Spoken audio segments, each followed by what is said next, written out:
The First Book of Samuel, Chapter 1. Shmuel Aleph, Chapter 1. Now there was a certain man of Ramathaim Zophim in Mount Ephraim, and his name was Elkanah, the son of Yeroham, the son of Elihu, the son of Tohu, the son of Zuph, an Ephratite. And he had 2 wives. The name of the one was Hannah, and the name of the other Peninnah. And Peninnah had children, but Hannah had no children. And this man went up out of his city year by year to worship, and to sacrifice to the Lord of hosts in Shiloh. And the 2 sons of Eli, Hophni and Phinehas, the priests of the Lord, were there. And when the time was that Elkanah offered, he gave portions to Peninnah his wife, and to all her sons and her daughters. But to Hannah he gave a worthy portion, for he loved Hannah. But the Lord had shut up her womb, and her rival also provoked her sore, to make her fret, because the Lord had shut up her womb.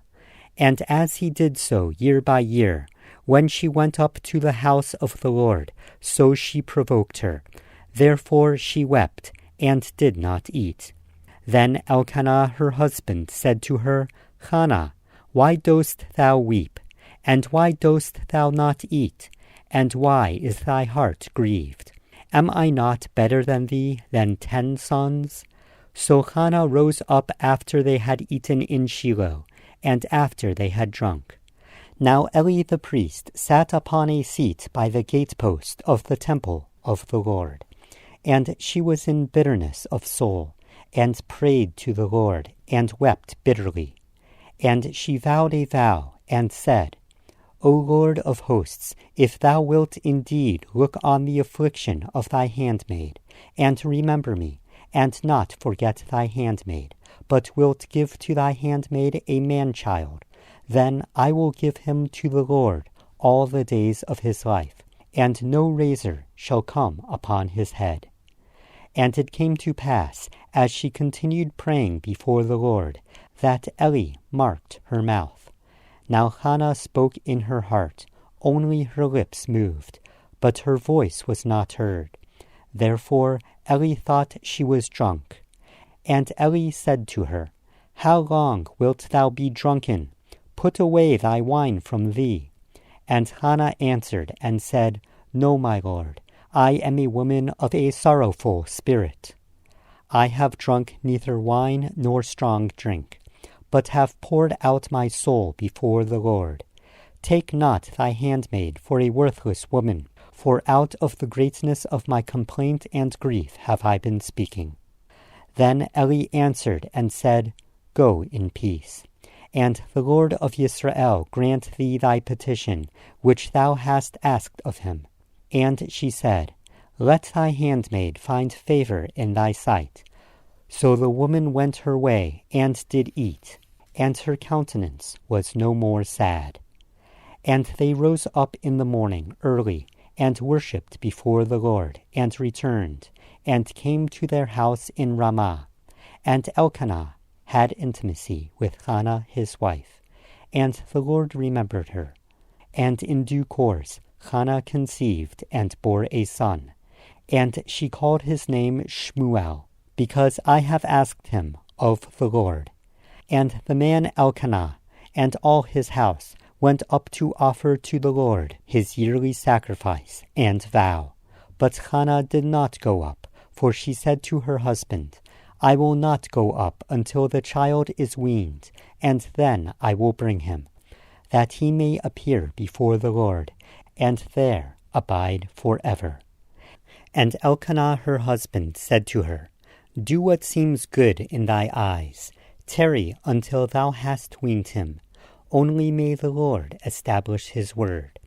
So the woman remained and nursed her son until she weaned him.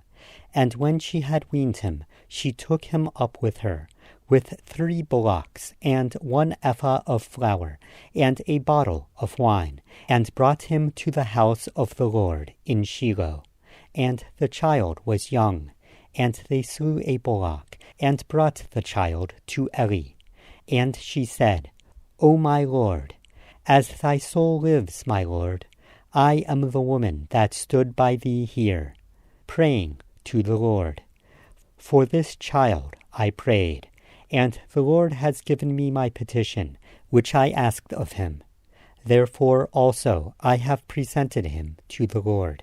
As long as he lives, he shall be devoted to the Lord. And he bowed down to the Lord there. The First Book of Samuel, Chapter 2. Shmuel Aleph, Chapter 2. And Hannah prayed, and said, My heart rejoices in the Lord. My horn is exalted in the Lord. My mouth is enlarged over my enemies, because I rejoice in thy salvation. There is none holy as the Lord, for there is none beside thee. Neither is there any rock like our God. Talk no more so very proudly. Let not arrogance come out of your mouth. For the Lord is a God of knowledge, and by him actions are weighed. The bows of the mighty men are broken, and they that stumbled are girded with strength. They that were full have hired themselves out for bread, and they that were hungry have ceased, while the barren have borne 7. And she that has many children have become wretched. The Lord kills and gives life. He brings down to the grave and brings up. The Lord makes poor and makes rich. He brings low and raises up. He raises up the poor out of the dust, and lifts up the beggar from the dunghill, to set them among princes, and to make them inherit the throne of glory. For the pillars of the earth are the Lord's, and he has set the world upon them. He will keep the feet of his pious ones, and the wicked shall be silent in darkness. For it is not by strength that man prevails. The adversaries of the Lord shall be broken in pieces. Out of heaven shall he thunder upon them. The Lord shall judge the ends of the earth. And he shall give strength to his king, and exalt the horn of his anointed. And Elkanah went to Ramah to his house, and the child did minister to the Lord before Eli the priest. Now the sons of Eli were worthless men. They knew not the Lord. And the priest's custom with the people was that when any man offered sacrifice, the priest's lad came while the meat was cooking, with a fork having 3 teeth in his hand. And he struck it into the pan, or kettle, or cauldron, or pot. All that the fork brought up, the priest took for himself. So they did in Shiloh to all the people of Israel who were there. Also, before they burnt the fat, the priest's lad came, and said to the man that sacrificed, Give some roasting meat for the priest, for he will not have boiled meat of thee, but raw. And if any man said to him, Let them first burn the fat, and then take as much as the soul desires, then he would answer him, No, but thou shalt give it me now, for if not, I will take it by force. Wherefore the sin of the lads was very great before the Lord, for the men dishonored the offering of the Lord. But Shmuel ministered before the Lord, being a child, girded with a linen ephod. Moreover, his mother made him a little coat, and brought it to him from year to year, when she came up with her husband to offer the yearly sacrifice. And Eli blessed Elkanah and his wife, and said, The Lord give thee seed of this woman, in place of the loan which he lent to the Lord. And they went to their own home, and the Lord visited Hannah, so that she conceived, and bore 3 sons and 2 daughters. And the child Shmuel grew before the Lord. Now Eli was very old, and heard all that his sons did to all Israel. and how they lay with the women that assembled at the door of the tent of meeting. And he said to them, Why do you do such things? For I hear of your evil dealings by all this people. No, my sons, for it is not a good report that I hear. You make the Lord's people to transgress. If one man sin against another, the judge judges him. But if a man sin against the Lord, who shall intercede for him? But they did not hearken to the voice of their father, because the Lord was minded to slay them. And the child grew on, and was in favor, both with the Lord, and also with men. And there came a man of God to Eli, and said to him, Thus says the Lord, Did I not appear to the house of thy father, when they were in Mitzrayim, in the house of Paro? And did I choose him out of all the tribes of Israel, to be my priest, to offer upon my altar, to burn incense, to wear an ephod before me? And did I give the house of thy father all the offerings made by fire of the children of Israel?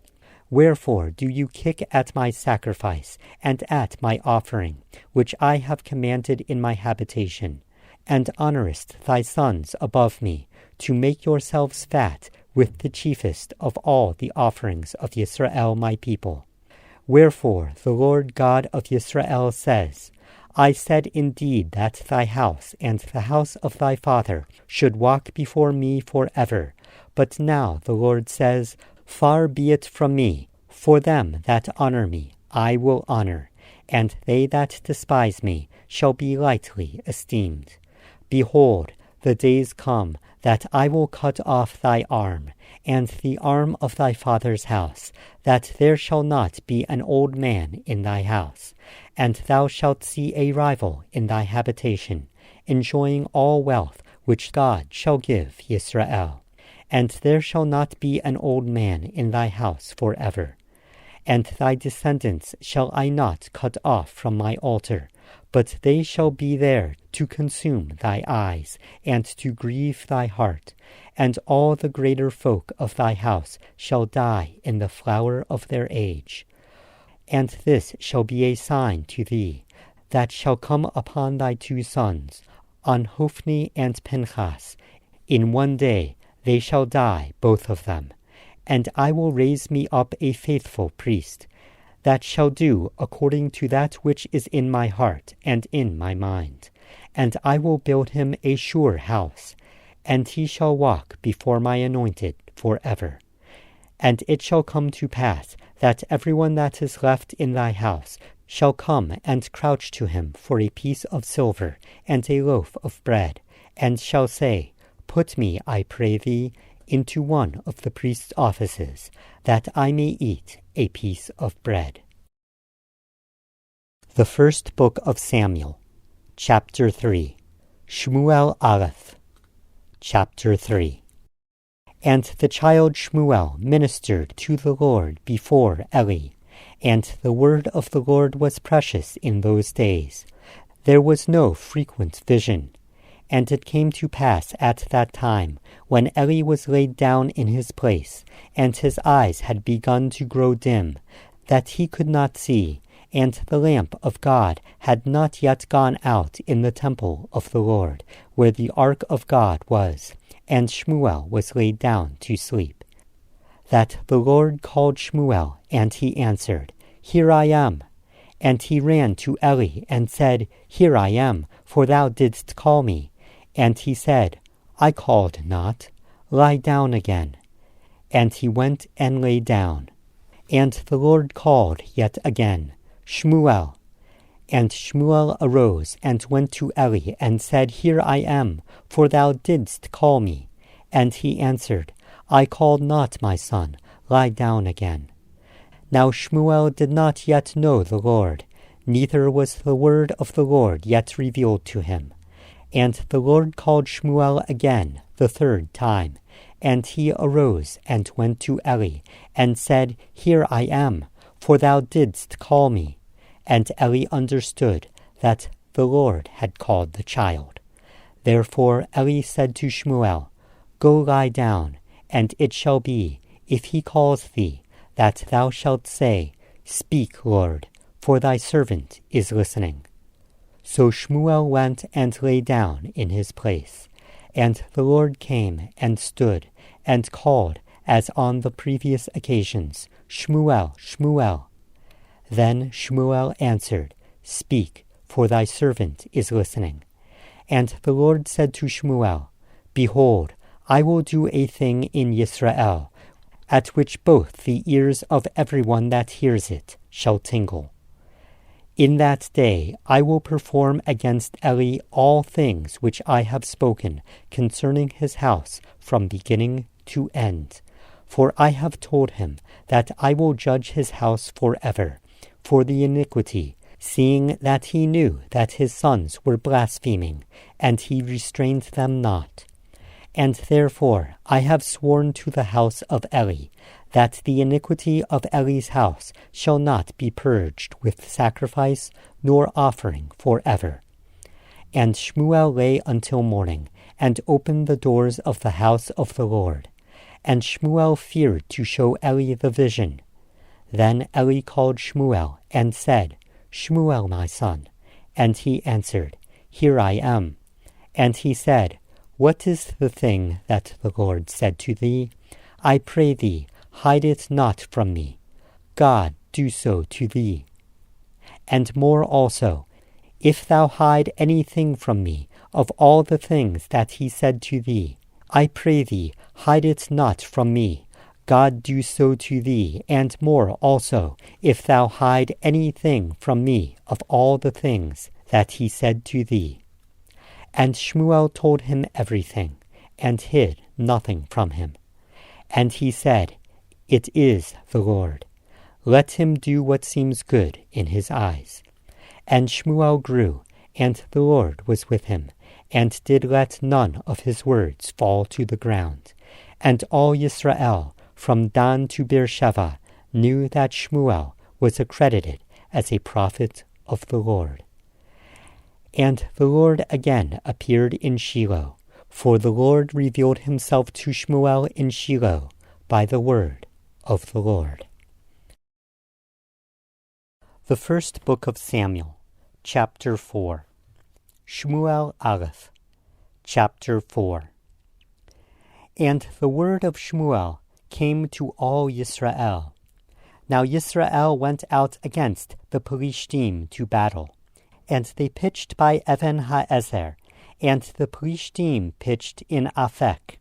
And the Pelishtim put themselves in battle order against Yisrael. And when they joined battle, Yisrael was beaten before the Pelishtim, and they slew of the army in the field about 4,000 men. And when the people had come into the camp, the elders of Yisrael said, Why has the Lord smitten us today before the Pelishtim? Let us fetch the ark of the covenant of the Lord out of Shiloh to us, that when it comes among us, it may save us out of the hand of our enemies. So the people sent to Shiloh, that they might bring from there the ark of the covenant of the Lord of hosts, who sits upon the cherubim. And the two sons of Eli, Hophni and Pinchas, were there with the ark of the covenant of God. And when the ark of the covenant of the Lord came into the camp, all Yisrael shouted with a great shout, so that the earth trembled. And when the Pelishtim heard the noise of the shout, they said, What is the noise of this great shout in the camp of the Hebrews? And they understood that the ark of the Lord was come into the camp. And the Pelishtim were afraid, for they said, God is come into the camp. And they said, Woe to us, for there has not been such a thing before now. Woe to us! Who shall deliver us out of the hand of these mighty gods? These are the gods that smote Mitzrayim with all the plagues in the wilderness. Strengthen yourselves and act like men, O Pelishtim, lest you fall slaves to the Hebrews, as they have been slaves to you. Quit yourselves like men and fight. And the Pelishtim fought, and Yisrael was beaten. And they fled, every man to his tent, and there was a very great slaughter. For there fell of Yisrael 30,000 foot soldiers. And the ark of God was taken, and the 2 sons of Eli, Hophni and Pinchas, were slain. And there ran a man of Benjamin out of the camp, and came to Shiloh the same day with his clothes rent, and with earth upon his head. And when he came, Eli sat upon a seat by the wayside watching, for his heart trembled for the ark of God. And when the man came into the city and told it, all the city cried out. And when Eli heard the noise of the crying, he said, What is the noise of this multitude? And the man came in hastily and told Eli. Now Eli was 98 years old, and his eyes were dim, and he could not see. And the man said to Eli, I am he that came out of the battle line. Indeed, I fled today out of the battle line. And he said, What has happened, my son? And the messenger answered and said, Yisrael is fled before the Pelishtim, and there has been also a great slaughter among the people, and thy 2 sons also, Hophni and Pinchas, are dead, and the ark of God is taken. And it came to pass, when he made mention of the ark of God, that he fell from off the seat backwards by the edge of the gate, and his neck was broken, and he died, for he was an old man and heavy. And he judged Israel for 40 years. And his daughter-in-law, the wife of Pinchas, was with child, near to be delivered.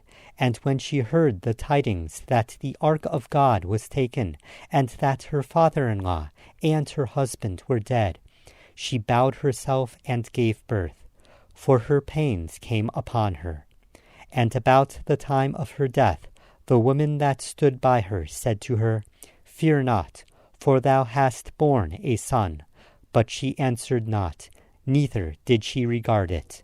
And she named the child Ikavod, saying, Honor is departed from Yisrael, because the ark of God was taken, and because of her father-in-law and her husband. And she said, Honor is departed from Yisrael, for the ark of God is taken. The First Book of Samuel, Chapter 5. Shmuel Aleph, Chapter 5. And the Pelishtim took the ark of God, and brought it from Even Haezer to Ashdod. When the Pelishtim took the ark of God, they brought it into the house of Dagon, and set it by Dagon. And they of Ashdod arose early on the morrow, and behold, Dagon was fallen upon his face to the earth before the ark of the Lord. And they took Dagon, and set him in his place again. And they arose early on the next morning, and behold, Dagon was fallen upon his face to the ground before the ark of the Lord. And the head of Dagon and both the palms of his hands lay severed on the threshold. Only the trunk of Dagon was left to him. Therefore neither the priests of Dagon, nor any that come into Dagon's house, tread on the threshold of Dagon in Ashdod to this day. But the hand of the Lord was heavy upon them of Ashdod, and he destroyed them, and smote them with swellings, Ashdod and the surrounding areas. And when the men of Ashdod saw that it was so, they said, The ark of the God of Israel shall not abide with us, for his hand is sore upon us, and upon Dagon our God. They sent, therefore, and gathered all the lords of the Pelishtim unto them, and said, What shall we do with the ark of the God of Israel? And they answered, Let the ark of the God of Israel be brought round to Gath. And they brought the ark of the God of Israel there. And it was so, that after they had brought it round, the hand of the Lord was against the city with a very great panic, and he smote the men of the city, both small and great.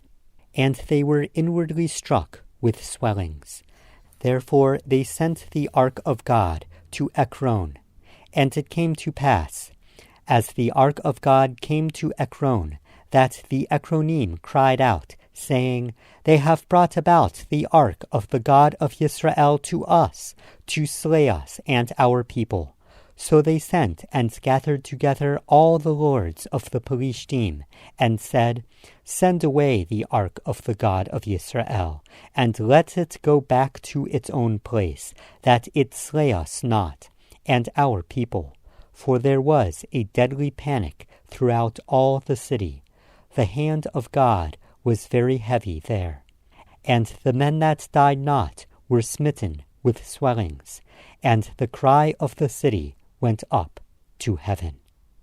The first book of Samuel, chapter 6. Shmuel Aleph, chapter 6. And the ark of the Lord was in the country of the Pelishtim 7 months. And the Pelishtim called for the priests and magicians, saying, What shall we do to the ark of the Lord? Tell us how we shall send it to its place. And they said, If you send away the ark of the God of Israel, send it not empty, but make sure to return him a guilt offering. Then you will be healed, and you will learn why his hand is not removed from you. Then said they, What shall be the guilt offering which we shall return to him? They answered, 5 golden swellings and 5 golden mice, according to the number of the lords of the Pelishtim. For 1 plague was on you all, and on your lords. And you shall make images of your swellings, and images of your mice that ravage the land. And you shall give honor to the God of Israel. Perhaps he will lighten his hand from off you, and from off your gods, and from off your land. Why harden your hearts as Mitzrayim and Paro hardened their hearts, after all the inflictions he wrought among them? Did they not let the people go, and they departed? Now therefore make a new cart, and take 2 milch cows, on which there has never been a yoke, and tie the cows to the cart, and leave their calves behind them at home. And take the ark of the Lord, and lay it upon the cart, and put the golden devices which you are restoring to him for a guilt offering in a box by the side of it, and send it away, that it may go. And see, if it goes up by the way of his border to Beit Shemesh, then he has done us this great evil. But if not, then we shall know that it is not his hand that smote us. It was a chance that happened to us. And the men did so, and took 2 milch cows, and tied them to the cart, and shut up their calves at home. And they laid the ark of the Lord upon the cart, and the box with the mice of gold, and the images of their swellings. And the cows took the straight way by the road to Beit Shemesh, and went along the highway, lowing as they went, and turned not aside to the right hand or to the left. And the lords of the Pelishtim went after them to the border of Beit Shemesh, and they of Beit Shemesh were reaping their wheat harvest in the valley. And they lifted up their eyes, and saw the ark, and rejoiced to see it. And the cart came into the field of Yehoshua, a man of Beit Shemesh, and stood there, where there was a great stone. And they split the wood of the cart, and offered the cows as a burnt offering to the Lord. And the Levites took down the ark of the Lord, and the box that was with it, in which were the devices of gold, and put them on the great stone. And the men of Beit Shemesh offered burnt offerings, and sacrificed sacrifices on that day to the Lord. And when the 5 lords of the Pelishtim had seen it, they returned to Ekron the same day.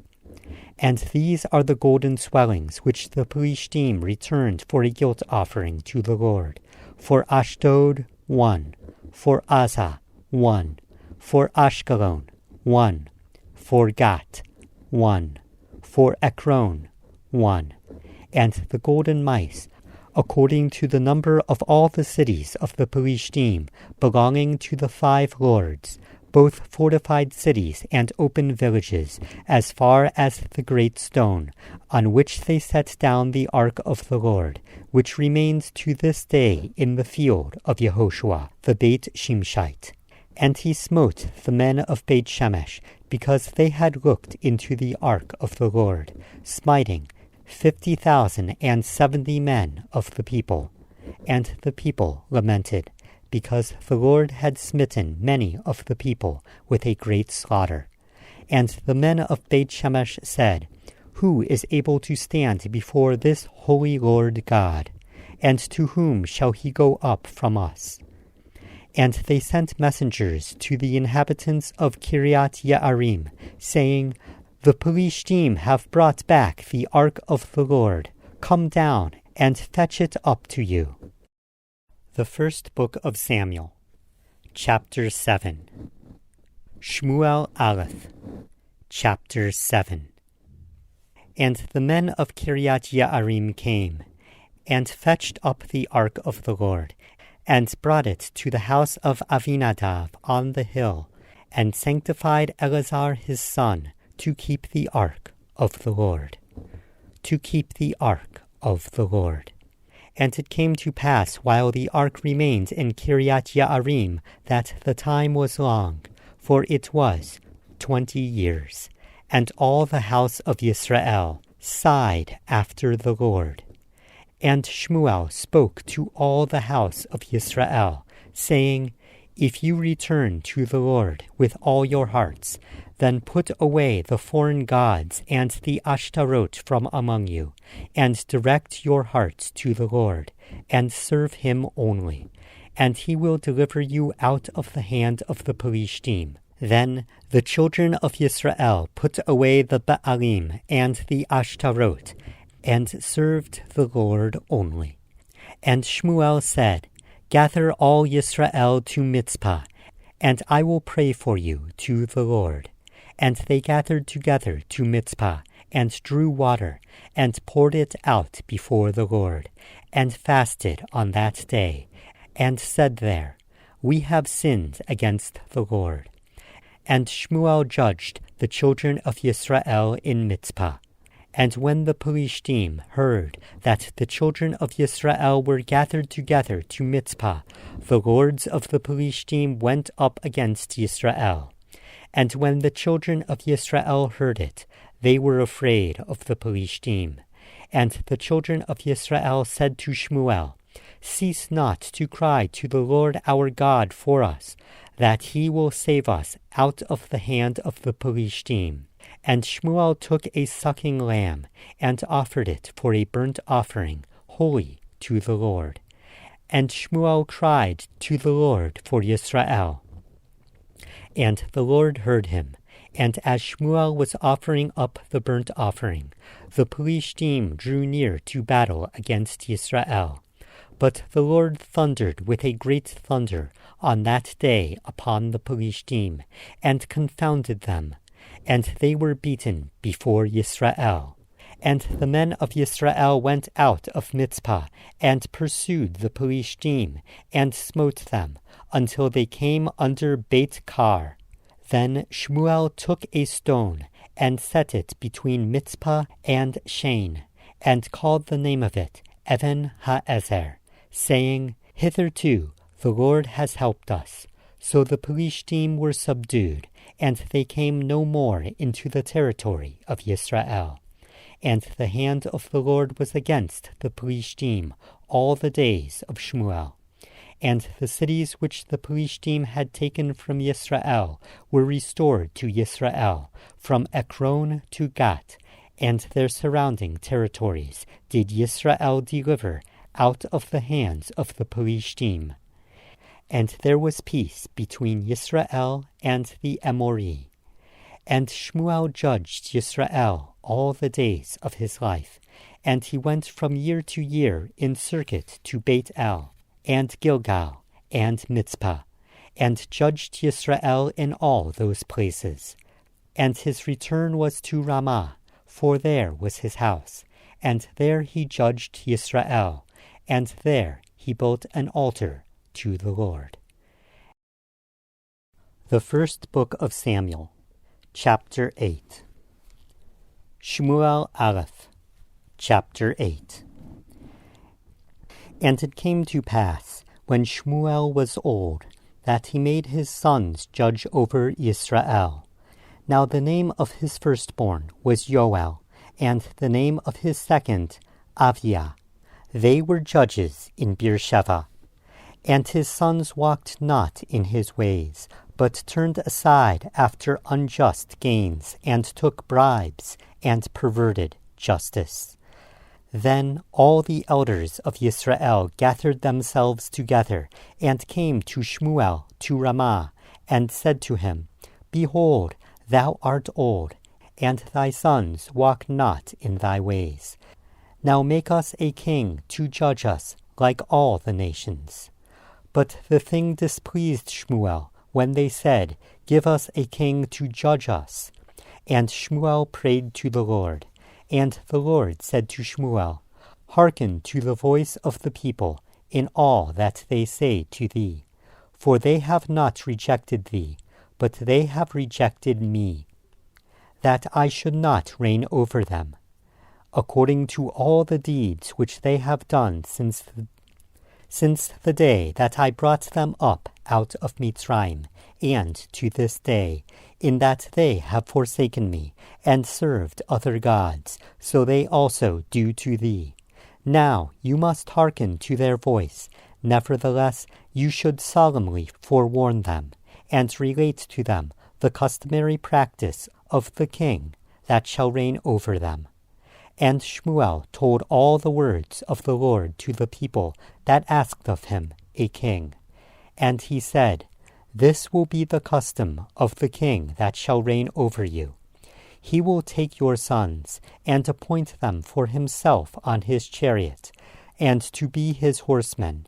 And some shall run before his chariot, and he will appoint for himself captains over thousands, and captains over 50s, and will set them to plow his ground, and to reap his harvest, and to make his instruments of war, and the instruments of his chariots. And he will take your daughters for perfumers, and cooks, and bakers. And he will take your fields, and your vineyards, and your best oliveyards, and give them to his servants. And he will take the 10th of your seed, and of your vineyards, and give to his officers, and to his servants. And he will take your menservants, and your maidservants, and your goodliest young men, and your asses, and put them to his work. He will take the 10th of your sheep, and you shall be his servants. And you shall cry out on that day because of your king, which you shall have chosen you. And the Lord will not hear you on that day. Nevertheless, the people refused to obey the voice of Shmuel.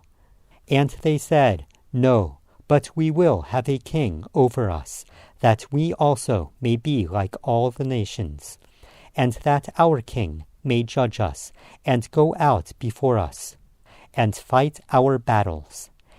And Shmuel heard all the words of the people, and he spoke them in the ears of the Lord. And the Lord said to Shmuel, Listen to their voice, and make them a king. And Shmuel said to the men of Yisrael, Go every man to his city. The First Book of Samuel, Chapter 9. Shmuel Aleph, Chapter 9.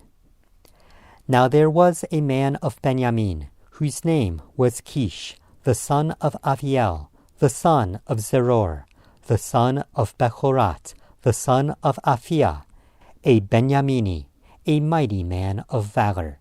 And he had a son, whose name was Shaul, a choice young man, and handsome, and there was not among the children of Israel a goodlier person than he. From his shoulders and upwards he was taller than any of the people. And the asses of Kish, Shaul's father, were lost. And Kish said to Shaul his son, Take now one of the servants with thee, and arise, and go seek the asses. And he passed through Mount Ephraim, and passed through the land of Shalisha, but they found them not. Then they passed through the land of Sha'alim, and they were not there. And he passed through the land of the Benyamini, but they did not find them. And when they were come to the land of Suf, Shaul said to his lad that was with him, Come, and let us return, lest my father leave caring for the asses, and become anxious about us. And he said to him, Behold now, there is in this city a man of God, and he is an honorable man. All that he says is sure to come about. Now let us go there. Perhaps he can show us our way, that we should go. Then said Shaul to his servants, But behold, if we go, what shall we bring the man? For the bread is spent in our vessels, and there is not a present to bring to the man of God. What have we? And the servant answered Shaul again, and said, Behold, there is in my hand the 4th part of a shekel of silver, that I will give to the man of God to tell us our way. Beforetime in Israel, when a man went to inquire of God, thus he spoke, Come, and let us go to the seer. For he that is now called a prophet was beforetime called the seer.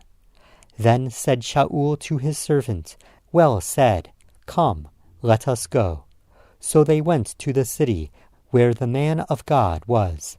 And as they went up the hill to the city, they found some girls going out to draw water. And they said to them, Is the seer here? And they answered them, and said, He is. Behold, he is before you. Make haste now. For he came today to the city, for the people are making a sacrifice today in the high place. As you come into the city, you shall find him, before he goes up to the high place to eat. For the people will not eat until he comes, because he blesses the sacrifice, and afterwards those that are invited to eat. Now therefore go up, for about this time you shall find him. And they went up into the city, and when they were come into the city, behold, Shmuel came out towards them, to go up to the high place. Now the Lord had revealed to Shmuel a day before Shaul came, saying, Tomorrow, about this time, I will send thee a man out of the land of Benjamin, and thou shalt anoint him to be a prince over my people Israel, that he may save my people out of the hand of the Philistine. For I have looked upon my people, because their cry is come to me. And when Shmuel saw Shaul, the Lord said to him, Behold, the man of whom I spoke to thee. This one shall reign over my people. Then Shaul drew near to Shmuel in the gate, and said, Tell me, I pray thee, where the seer's house is. And Shmuel answered Shaul, and said, I am the seer. Go up before me to the high place, for you shall eat with me today, and tomorrow I will let thee go, and will tell thee all that is in thy heart. And as for thy asses that were lost 3 days ago, set not thy mind on them, for they are found. And on whom is all the desire of Israel? Is it not on thee and on all thy father's house? And Shaul answered and said, Am I not a Benyamini, of the smallest of the tribes of Israel, and my family the least of all the families in the tribe of Benjamin? Why then dost thou speak so to me? And Shmuel took Shaul and his servant, and brought them into the dining chamber, and made them sit in the chiefest place among those that were invited, who were about 30 persons.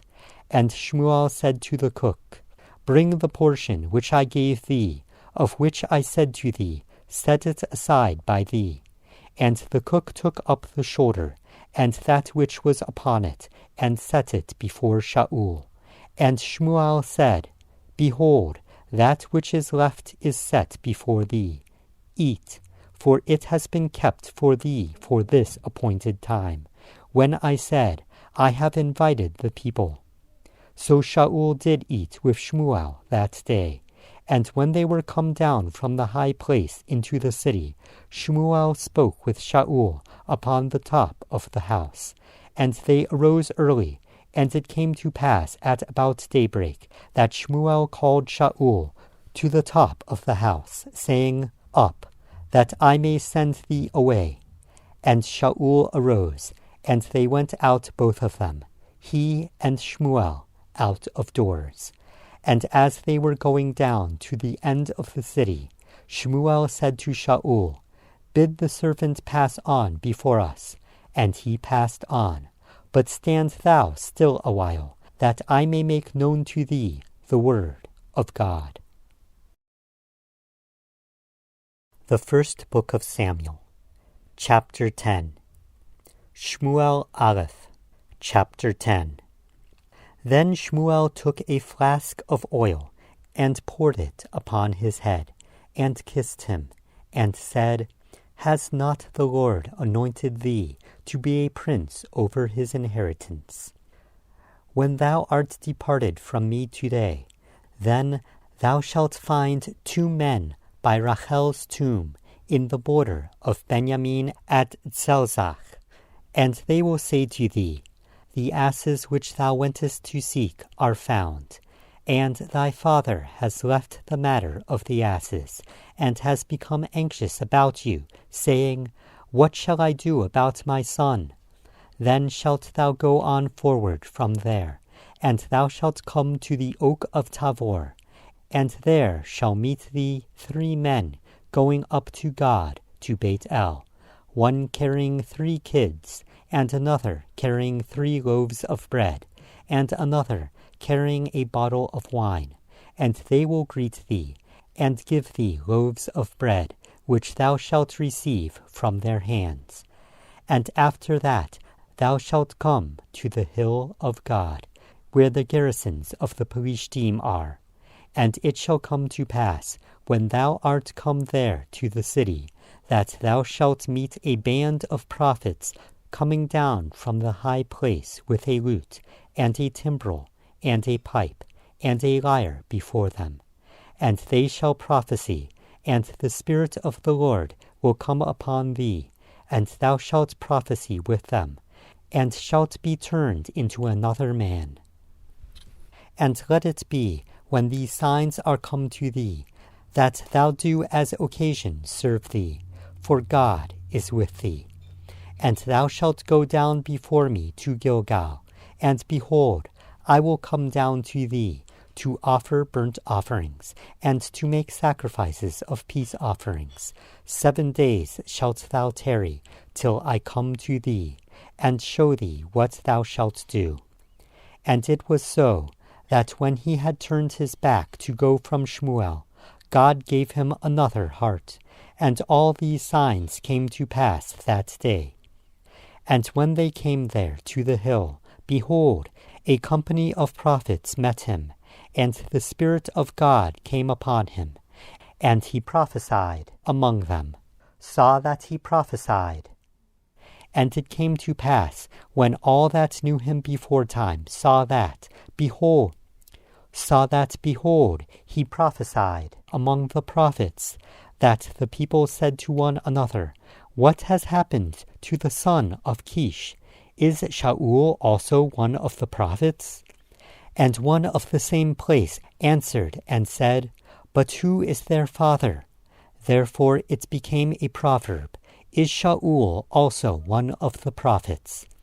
And when he had made an end of prophesying, he came to the high place. And Shaul's uncle said to him and to his servant, Where did you go to? And he said, To seek the asses. And when we saw that they were not to be found, we came to Shmuel. And Shaul's uncle said, Tell me, I pray thee, what Shmuel said to you. And Shaul said to his uncle, He told us plainly that the asses were found, but of the matter of the kingdom of which Shmuel spoke, he told him not. And Shmuel called the people together to the Lord to Mitzpah, and he said to the children of Yisrael, Thus says the Lord God of Yisrael, I brought up Yisrael out of Mitzrayim, and delivered you out of the hands of Mitzrayim, and out of the hand of all the kingdoms, and of them that oppressed you. And you have this day rejected your God, who himself saved you from all your calamities and tribulations. And you have said to him, Only set a king over us. Now therefore present yourselves before the Lord by your tribes. And Shaul the son of Kish was picked, and when they sought him, he could not be found. Therefore they inquired against the Lord, Did the man come here? And the Lord answered, Behold, he is hidden among the baggage. And they ran and fetched him from there. And when he stood among the people, he was taller than any of the people from his shoulders upwards. And Shmuel said to all the people, Do you see him whom the Lord has chosen, that there is none like him among all the people? And all the people shouted and said, Long live the king! Then Shmuel told the people the rules of the kingdom, and wrote it in a book, and laid it up before the Lord. And Shmuel sent all the people away, every man to his house. And Shaul also went home to Giv'ah. And there went with him the warriors, whose hearts God had touched. But some base fellows said, How shall this man save us? And they despised him, and brought him no presents. But he held his peace. The First Book of Samuel, Chapter 11. Shmuel Aleph, Chapter 11. Then Nahash the Ammonite came up and encamped against Yavesh Gilead. And all the men of Yavesh said to Nahash, Make a league with us, and we will serve thee. And Nahash the Ammonite answered them, On this condition I will make a league with you, that I may thrust out all your right eyes, and lay it for a disgrace upon all Yisrael. And the elders of Yavesh said to him, Give us 7 days respite, that we may send messengers to all the territory of Yisrael. And then, if there be no man to save us, we will come out to thee. Then came the messengers to Giv'ah of Shaul, and told the tidings in the ears of the people. And all the people raised their voices and wept. And behold, Shaul came after the herd out of the field. And Shaul said, What ails the people that they weep? And they told him of the tidings of the men of Yavesh. And the Spirit of God came upon Shaul when he heard those tidings, and his anger burned greatly. And he took a yoke of oxen, and cut them up in pieces, and sent them throughout all the territory of Yisrael, by the hands of messengers, saying, Whoever comes not forth after Shaul and after Shmuel, so shall it be done to his oxen. And the fear of the Lord fell on the people, and they came out with one consent. And when he numbered them in Bezek, the children of Yisrael were 300,000, and the men of Yehudah 30,000. And they said to the messengers that came, Thus shall you say to the men of Yavesh Gilead, Tomorrow, by the time the sun is hot, you shall have help. And the messengers came and reported to the men of Yavesh, and they were glad. Therefore the men of Yavesh said, Tomorrow we will come out to you, and you shall do with us all that seems good in your eyes. And it was so on the morrow, that Shaul put the people in 3 companies, and they came into the midst of the camp in the morning watch, and smote Ammon until the heat of the day. And those that remained were scattered, so that no 2 of them were left together. And the people said to Shmuel, Who is he that said, Shall Shaul reign over us? Bring the men, that we may put them to death. And Shaul said, There shall not a man be put to death this day, for today the Lord has wrought salvation in Israel. Then said Shmuel to the people, Come, and let us go to Gilgal, and renew the kingdom there. And all the people went to Gilgal, and there they made Shaul king before the Lord in Gilgal. And there they made sacrifices of peace offerings before the Lord.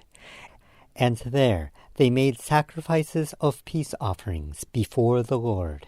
And there Shaul and all the men of Israel rejoiced greatly.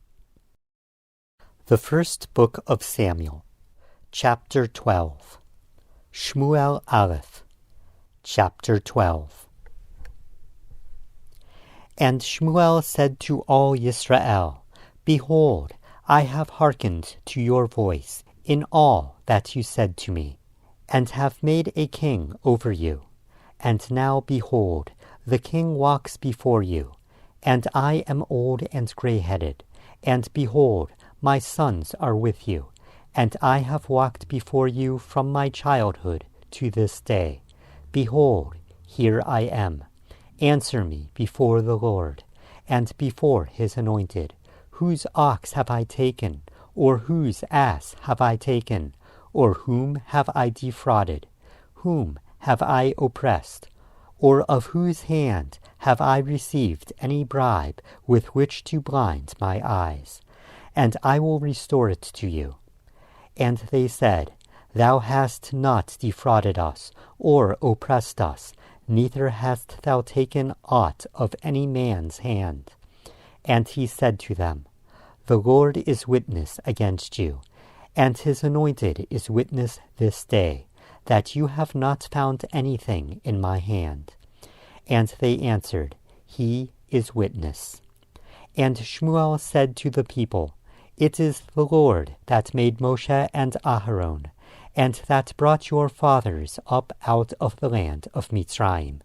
Now therefore stand still, that I may plead with you before the Lord concerning all the righteous acts of the Lord, which he did to you and to your fathers.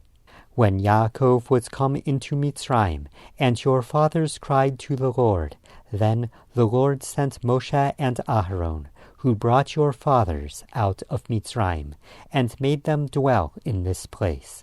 And when they forgot the Lord their God, he sold them into the hand of Sisera, captain of the host of Hazor, and into the hand of the Pelishtim, and into the hand of the king of Moab.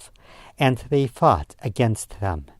And they cried to the Lord, saying, We have sinned, because we have forsaken the Lord, and we have served the Baalim and the Ashtaroth. But now deliver us out of the hand of our enemies, and we will serve thee. And the Lord sent Jerubbaal, and Bedan, and Yiftach, and Shmuel, and delivered you out of the hand of your enemies round about, and you dwelled secure. And when you saw that Nahash, the king of the children of Ammon, came against you, you said to me, No, but a king shall reign over us, when the Lord your God was your king. Now therefore, behold, the king whom you have chosen, and whom you have desired, for behold, the Lord has set a king over you. If you will fear the Lord and serve him, and obey his voice, and not rebel against the commandment of the Lord, and if both you and also the king that reigns over you will follow the Lord your God, But if you will not obey the voice of the Lord, but rebel against the commandment of the Lord, then shall the hand of the Lord be against you, as it was against your fathers. Now therefore stand and see this great thing, which the Lord will do before your eyes. Is it not wheat harvest today? I will call to the Lord, and he shall send thunder and rain, that you may know and see that your wickedness is great, which you have done in the sight of the Lord, in asking for a king for yourselves.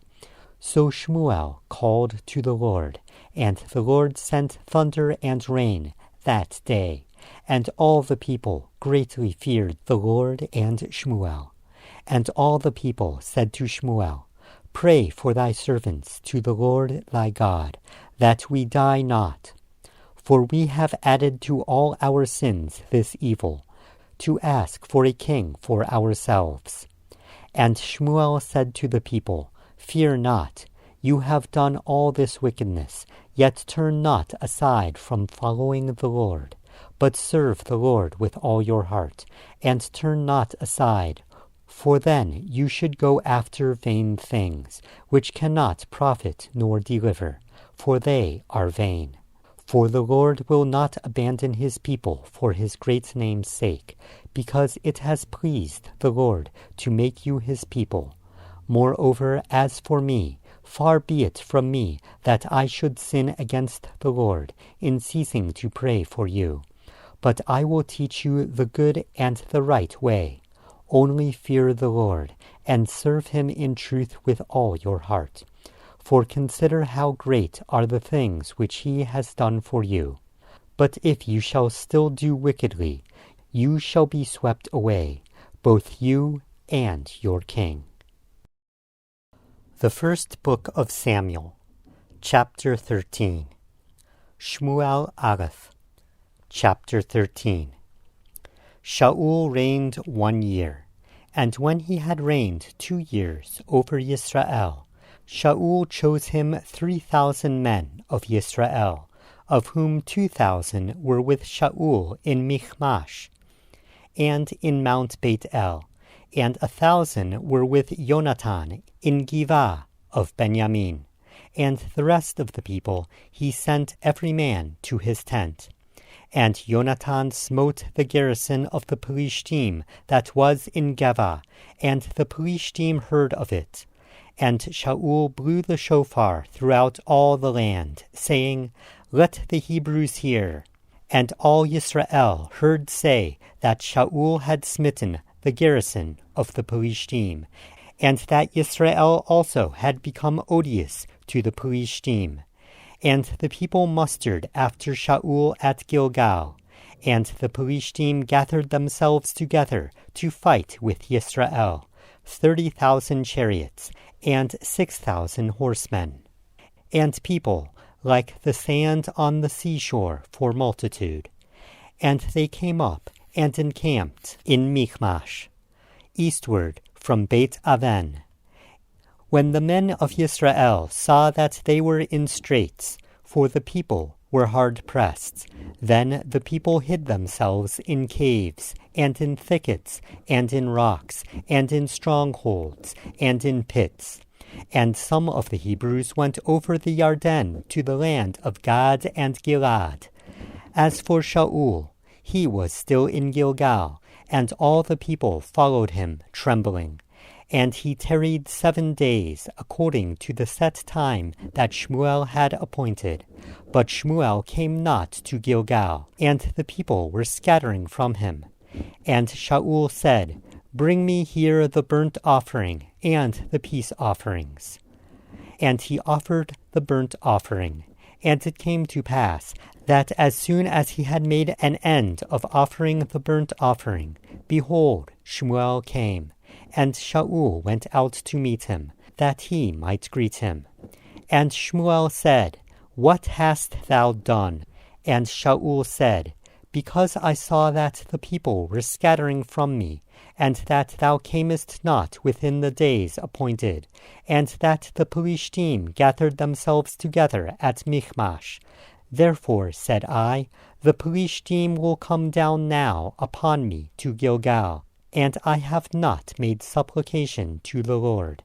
I forced myself, therefore, and offered the burnt offering. And Shmuel said to Shaul, Thou hast done foolishly.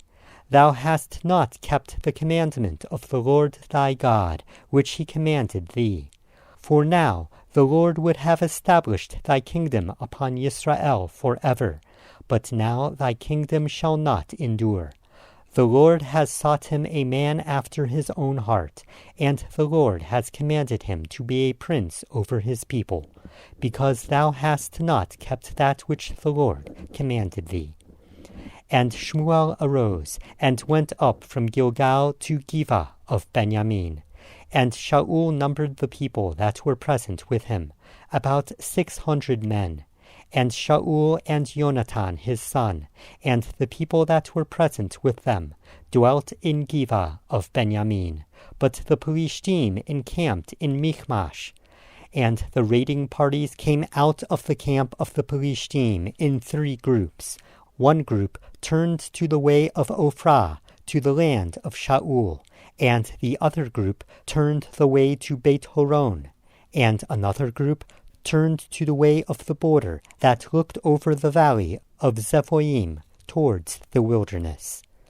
Now there was no smith found throughout all the land of Yisrael, for the Pelishtim said, Lest the Hebrews make them swords or spears. But all Yisrael went down to the Pelishtim, to sharpen every man his share, and his spade, and his axe, and his mattock. And there was a charge for filing the mattocks, and the spades, and the 3-pronged forks, and the axes, and for setting the goads. So it came to pass on the day of battle, that there was neither sword nor spear to be found in the hand of any of the people that were with Shaul and Jonathan. But with Shaul and with Jonathan his son was there found. And the garrison of the Pelishtim went out to the passage of Michmash. The first book of Samuel, chapter 14. Shmuel, chapter 14. Now it came to pass one day that Jonathan, the son of Shaul, said to the young man that bore his armor, Come, and let us go over to the garrison of the Pelishtim, that is on the other side. But he did not tell his father. And Shaul was sitting on the far side of Giva, under the pomegranate tree, which was in Migron. And the people that were with him were about 600 men. And Ahiah, the son of Ahituv, Ikavod's brother, the son of Pinchas, the son of Eli, was the Lord's priest in Shiloh, wearing an ephod. And the people knew not that Jonathan was gone. And between the passes by which Jonathan sought to go over to the garrison of the Pelishtim, there was a sharp rock on the one side, and a sharp rock on the other side. And the name of the one was Bozez, and the name of the other Seneh. The one point grew up abruptly northwards over against Michmash, and the other southwards over against Geva. And Jonathan said to the young man that bore his armor, Come, let us go over to the garrison of these uncircumcised. It may be that the Lord will perform a deed for us, for there is no restraint upon the Lord to save by many or by few. And his armor-bearer said to him, Do all that is in thy heart. Turn thee. Behold, I am with thee according to thy heart. Then said Jonathan, Behold, we will pass over to these men, and we will reveal ourselves to them. If they say thus to us, Tarry until we come to you, then we will stand still in our place, and will not go up to them. But if they say thus, Come up to us, then we will go up, for the Lord has delivered them into our hand, and this shall be a sign to us. And both of them showed themselves to the garrison of the Pelishtim. And the Pelishtim said, Behold, the Hebrews come out of the holes where they have hidden themselves. And the men of the garrison answered Yonatan and his armor-bearer, and said, "Come up to us, and we will show you something."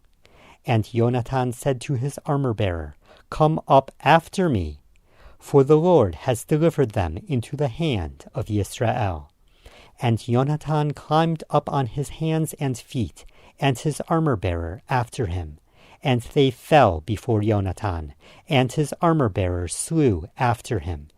And that first slaughter, which Yonatan his armor-bearer made, was about 20 men, within, as it were, half a furrow, which a yoke of oxen might plow. And there was a trembling in the camp, in the field, and among all the people, the garrison and the raiding parties. They also trembled, and the earth quaked. So it was a very good trembling. And the watchmen of Shaul in Gibeah of Benjamin looked, and behold, the multitude melted away and disintegrated. Then said Shaul to the people that were with him, "Number now, and see who is gone from us." And when they had numbered, behold, Yonatan and his armor-bearer were not there. And Shaul said to Ahiah, "Bring the ark of God here." For the ark of God was at that time with the children of Israel. And it came to pass, while Shaul talked to the priest, that the noise that was in the camp of the Philistine went on and increased. And Shaul said to the priest, "Withdraw thy hand." And Shaul and all the people that were with him assembled themselves, and they came to the battle. And behold, every man's sword was against his fellow, and there was a very great confusion. Moreover, the Hebrews that were with the Philistine before that time, who went up with them into the camp from the country round about, they also turned to be with the men of Israel that were with Shaul and Yonatan. Likewise, all the men of Israel who had hid themselves in Mount Ephraim, when they heard that the Philistine fled, they also pursued them closely in battle. So the Lord saved Israel that day, and the battle passed beyond Beit Aven. And the men of Israel were distressed that day, for Shaul had adjured the people, saying, "Cursed be the man that eats any food until evening, that I may be avenged on my enemies." So none of the people tasted any food. And all the people came to a wood, and there was honey on the ground. And when the people were come into the wood, a stream of honey, but no man put his hand to his mouth, for the people feared the oath. But Yonatan heard not when his father charged the people with the oath. And he put out the end of the rod that was in his hand, and dipped it in a honeycomb, and put his hand to his mouth, and his eyes were brightened. Then one of the people answered and said, "Thy father strictly charged the people with an oath, saying, Cursed be the man that eats any food this day." And the people were faint. Then said Yonatan, "My father has troubled the land. See, I pray you, how my eyes have brightened, because I have tasted a little of this honey. How much more if only the people had eaten freely today of the spoil of their enemies which they found. For had there not been now a much greater slaughter among the Philistine? And they smote the Philistine that day from Michmash to Ayalon, and the people were very faint. And the people flew upon the spoil, and took sheep and oxen and calves, and slew them on the ground, and the people did eat them with the blood. Then they told Shaul, saying, Behold, the people sin against the Lord, in that they eat with the blood. And he said, You have transgressed. Roll a great stone to me this day. And Shaul said, Disperse yourselves among the people, and say to them, Bring me here every man his ox, and every man his sheep, and slay them here, and eat. And sin not against the Lord in eating with the blood. And all the people brought every man his ox with him that night, and slew them there. And Shaul built an altar to the Lord.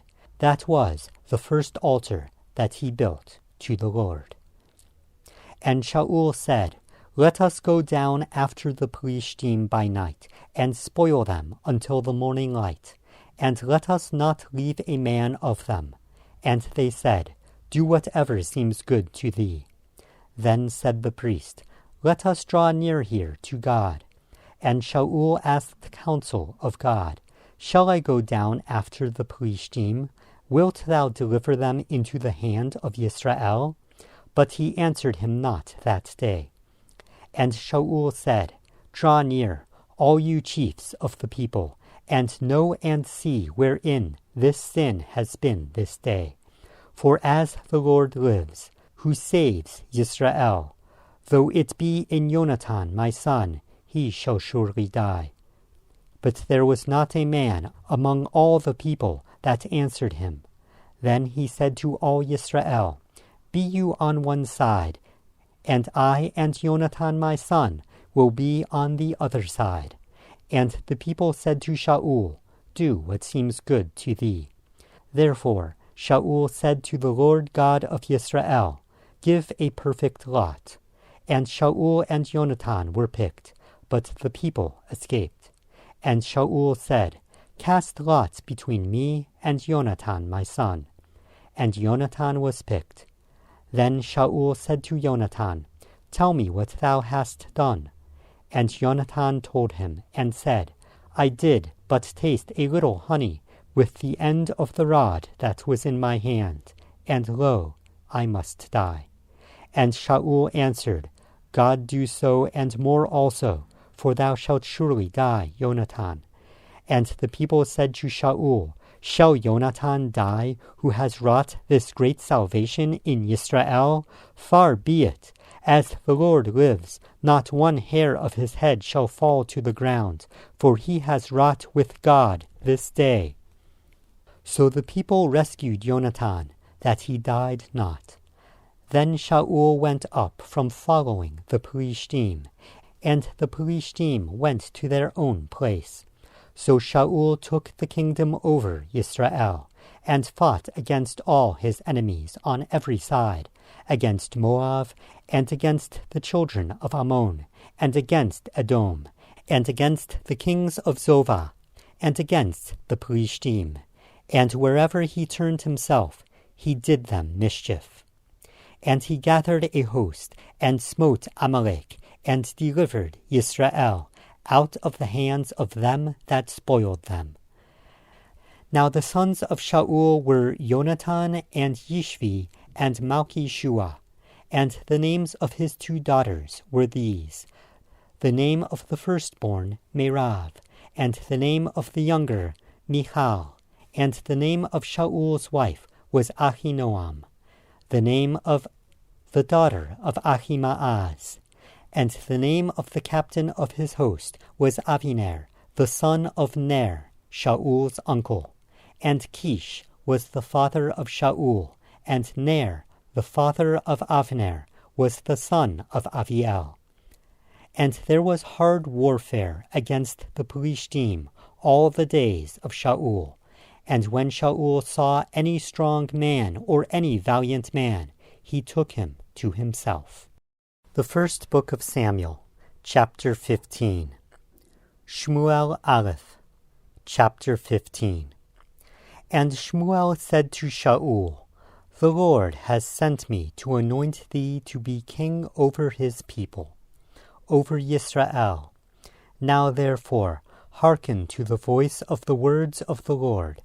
Thus says the Lord of hosts, I remember that which Amalek did to Israel, how he laid wait for him in the way, when he came up from Mitzrayim. Now go and smite Amalek, and utterly destroy all that they have, and spare them not, but slay both man and woman, infant and suckling, ox and sheep, camel and ass. And Shaul gathered the people together, and numbered them in Te'alim, 200,000 footmen, and 10,000 men of Yehudah. And Shaul came to the city of Amalek, and laid wait in the valley. And Shaul said to the Keni, Go, depart, go down from among the Amaleki, lest I destroy thee with them. For thou hast shown kindness to all the children of Israel, when they came up out of Mitzrayim. So the Keni departed from among Amalek, and Shaul smote Amalek from Havilah until the approach of Shur, that is over against Mitzrayim. And he took Agag, the king of Amalek, alive, and utterly destroyed all the people with the edge of the sword. But Shaul and the people had pity on Agag, and on the best of the sheep, and of the oxen, and of the fatlings, and the lambs, and all that was good, and would not utterly destroy them. But everything that was of little value and weak they utterly destroyed. Then came the word of the Lord to Shmuel, saying, I regret that I have set up Shaul to be king, for he is turning back from following me, and he has not performed my commandments. And it grieved Shmuel, for he cried to the Lord all night. And when Shmuel rose early to meet Shaul in the morning, it was told Shmuel, saying, Shaul came to Carmel, and behold, he set him up a monument, and is gone about, and passed on, and gone down to Gilgal. And Shmuel came to Shaul, and Shaul said to him, Blessed be thou of the Lord. I have performed the commandment of the Lord. And Shmuel said, What means then this bleating of the sheep in my ears, and the lowing of the oxen which I hear? And Shaul said, They have brought them from the Amaleki. And the people spared the best of the sheep and of the oxen to sacrifice to the Lord thy God, and the rest we have utterly destroyed. Then Shmuel said to Shaul, Stay, and I will tell thee what the Lord said to me this night. And he said to him, Say on. And Shmuel said, Though thou wast little in thy own sight, wast thou not made the head of the tribes of Israel? And the Lord anointed thee king over Israel. And the Lord sent thee on a journey, and said, Go, and utterly destroy those sinners, the men of Amalek, and fight against them until they are consumed. Why then didst thou not obey the voice of the Lord, but didst fly upon the spoil, and didst do evil in the sight of the Lord? And Shaul said to Shmuel, Indeed, I have obeyed the voice of the Lord, and have gone along the road which the Lord sent me, and have brought Agag, the king of Amalek, and have utterly destroyed Amalek. But the people took of the spoil sheep and oxen, the chief of the devoted property, to sacrifice to the Lord thy God in Gilgal. And Shmuel said, Has the Lord as great delight in burnt offerings and sacrifices as in obeying the voice of the Lord? Behold, to obey is better than sacrifice, and to hearken than the fat of rams. For rebellion is like the sin of witchcraft, and stubbornness is like idolatry and teraphim. Because thou hast rejected the word of the Lord, he has also rejected thee from being king. And Shaul said to Shmuel, I have sinned, for I have transgressed the commandment of the Lord and thy words, because I feared the people and obeyed their voice. Now therefore, I pray thee, pardon my sin, and turn again with me, and I will bow down to the Lord. And Shmuel said to Shaul, I will not return with thee, for thou hast rejected the word of the Lord, and the Lord has rejected thee from being king over Israel. And as Shmuel turned about to go away, he laid hold of the corner of his robe, and it tore. And Shmuel said to him, The Lord has torn the kingdom of Israel from thee this day, and has given it to a neighbor of thine, who is better than thou. And also the Eternal One of Israel will not lie nor change his mind, for he is not a man that he should change his mind. Then he said, I have sinned, yet do me honor now, I pray thee, before the elders of my people, and before Israel, and turn again with me, that I may worship the Lord thy God. So Shmuel turned again after Shaul, and Shaul worshipped the Lord. Then said Shmuel, Bring here to me Agag, the king of Amalek. And Agag came to him in chains. And Agag said, Surely the bitterness of death is past. And Shmuel said, As thy sword has made women childless, so shall thy mother be childless among women. And Shmuel hewed Agag in pieces before the Lord in Gilgal. Then Shmuel went to Ramah, and Shaul went up to his house to Givah of Shaul. And Shmuel came no more to see Shaul until the day of his death. Nevertheless, Shmuel mourned for Shaul, and the Lord repented that he made Shaul king over Israel. The First Book of Samuel, Chapter 16. Shmuel Aleph, Chapter 16. And the Lord said to Shmuel, How long wilt thou mourn for Shaul, seeing I have rejected him from reigning over Israel? Fill thy horn with oil, and go. I will send thee to Yishai, the Beit Halachmite, for I have provided for me a king among his sons. And Shmuel said, How can I go? If Shaul hears it, he will kill me.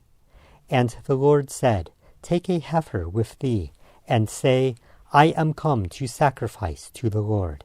And call Yishai to the sacrifice, and I will make known to thee what thou shalt do. And thou shalt anoint to me him whom I name to thee. And Shmuel did that which the Lord spoke, and came to Bethlehem. And the elders of the town trembled at his coming, and said, Comest thou in peace? And he said, In peace. I am come to sacrifice to the Lord. Sanctify yourselves, and come with me to the sacrifice. And he sanctified Yishai and his sons, and called them to the sacrifice.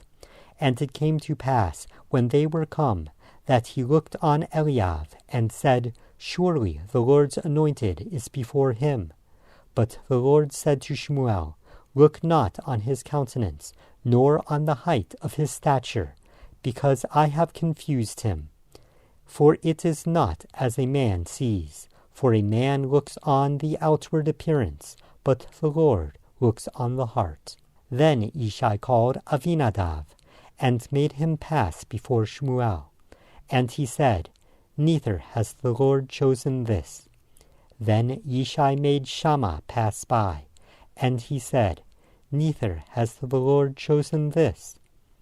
And Yishai made 7 of his sons pass before Shmuel. And Shmuel said to Yishai, The Lord has not chosen these. And Shmuel said to Yishai, Are these all thy children? And he said, There remains yet the youngest, and he is tending the sheep. Then Shmuel said to Yishai, Send and fetch him, for we will not sit down till he comes here. And he sent and brought him in. Now he was ruddy, with fine eyes, and good looking. And the Lord said, Arise, anoint him, for this is he. Then Shmuel took the horn of oil, and anointed him in the midst of his brothers. And the Spirit of the Lord came upon David for that day onwards. So Shmuel rose up, and went to Ramah.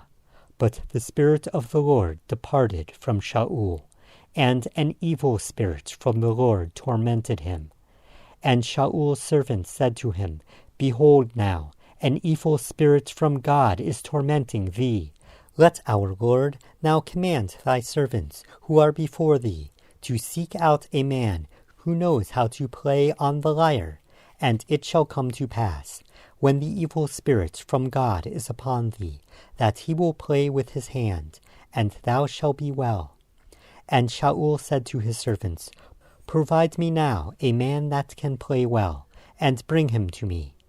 Then answered one of the servants, and said, Behold, I have seen a son of Yishai the Beit Halamite, that knows how to play, and a fine warrior, and a man of war, and prudent in speech, and a comely person. And the Lord is with him. So Shaul sent messengers to Yishai, and said, Send me David, thy son, who is with the sheep. And Yishai took an ass laden with bread, and a bottle of wine, and a kid, and sent them by David his son to Shaul. And David came to Shaul, and stood before him, and he loved him greatly, and he became his armor-bearer. And Shaul said to Yishai, saying, Let David, I pray thee, stand before me, for he has found favor in my eyes. And it came to pass, when the evil spirit from God was upon Shaul, that David took a lyre, and played with his hand. So Shaul was refreshed, and very well, and the evil spirit departed from him. The First Book of Samuel, Chapter 17. Shmuel Aleph, Chapter 17. Now the Pelishtim gathered together their camps to battle, and were gathered together at Socho, which belongs to Yehudah, and pitched between Socho and Azekah in Ephes Damim. And Shaul and the men of Yisrael were gathered together, and they encamped by the valley of Elah, and they set the battle in array against the Pelishtim. And the Pelishtim stood on a mountain on the one side, and Yisrael stood on a mountain on the other side, and there was a valley between them.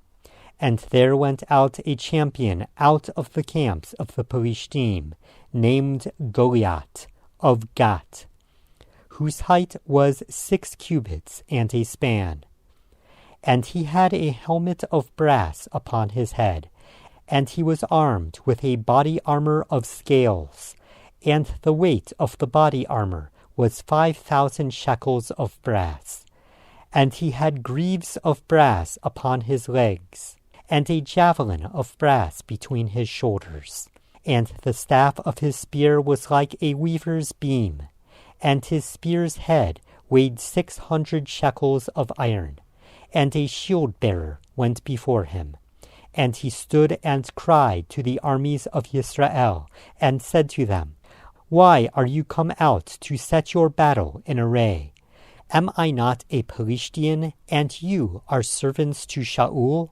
Choose a man for yourselves, and let him come down to me.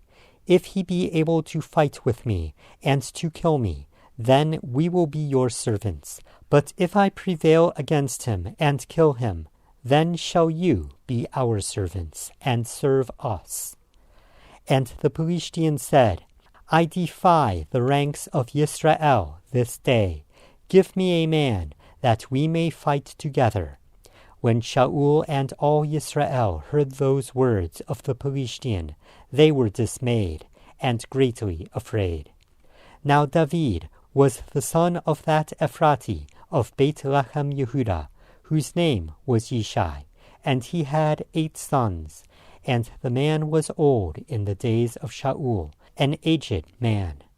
And the 3 eldest sons of Yishai went and followed Shaul to the battle.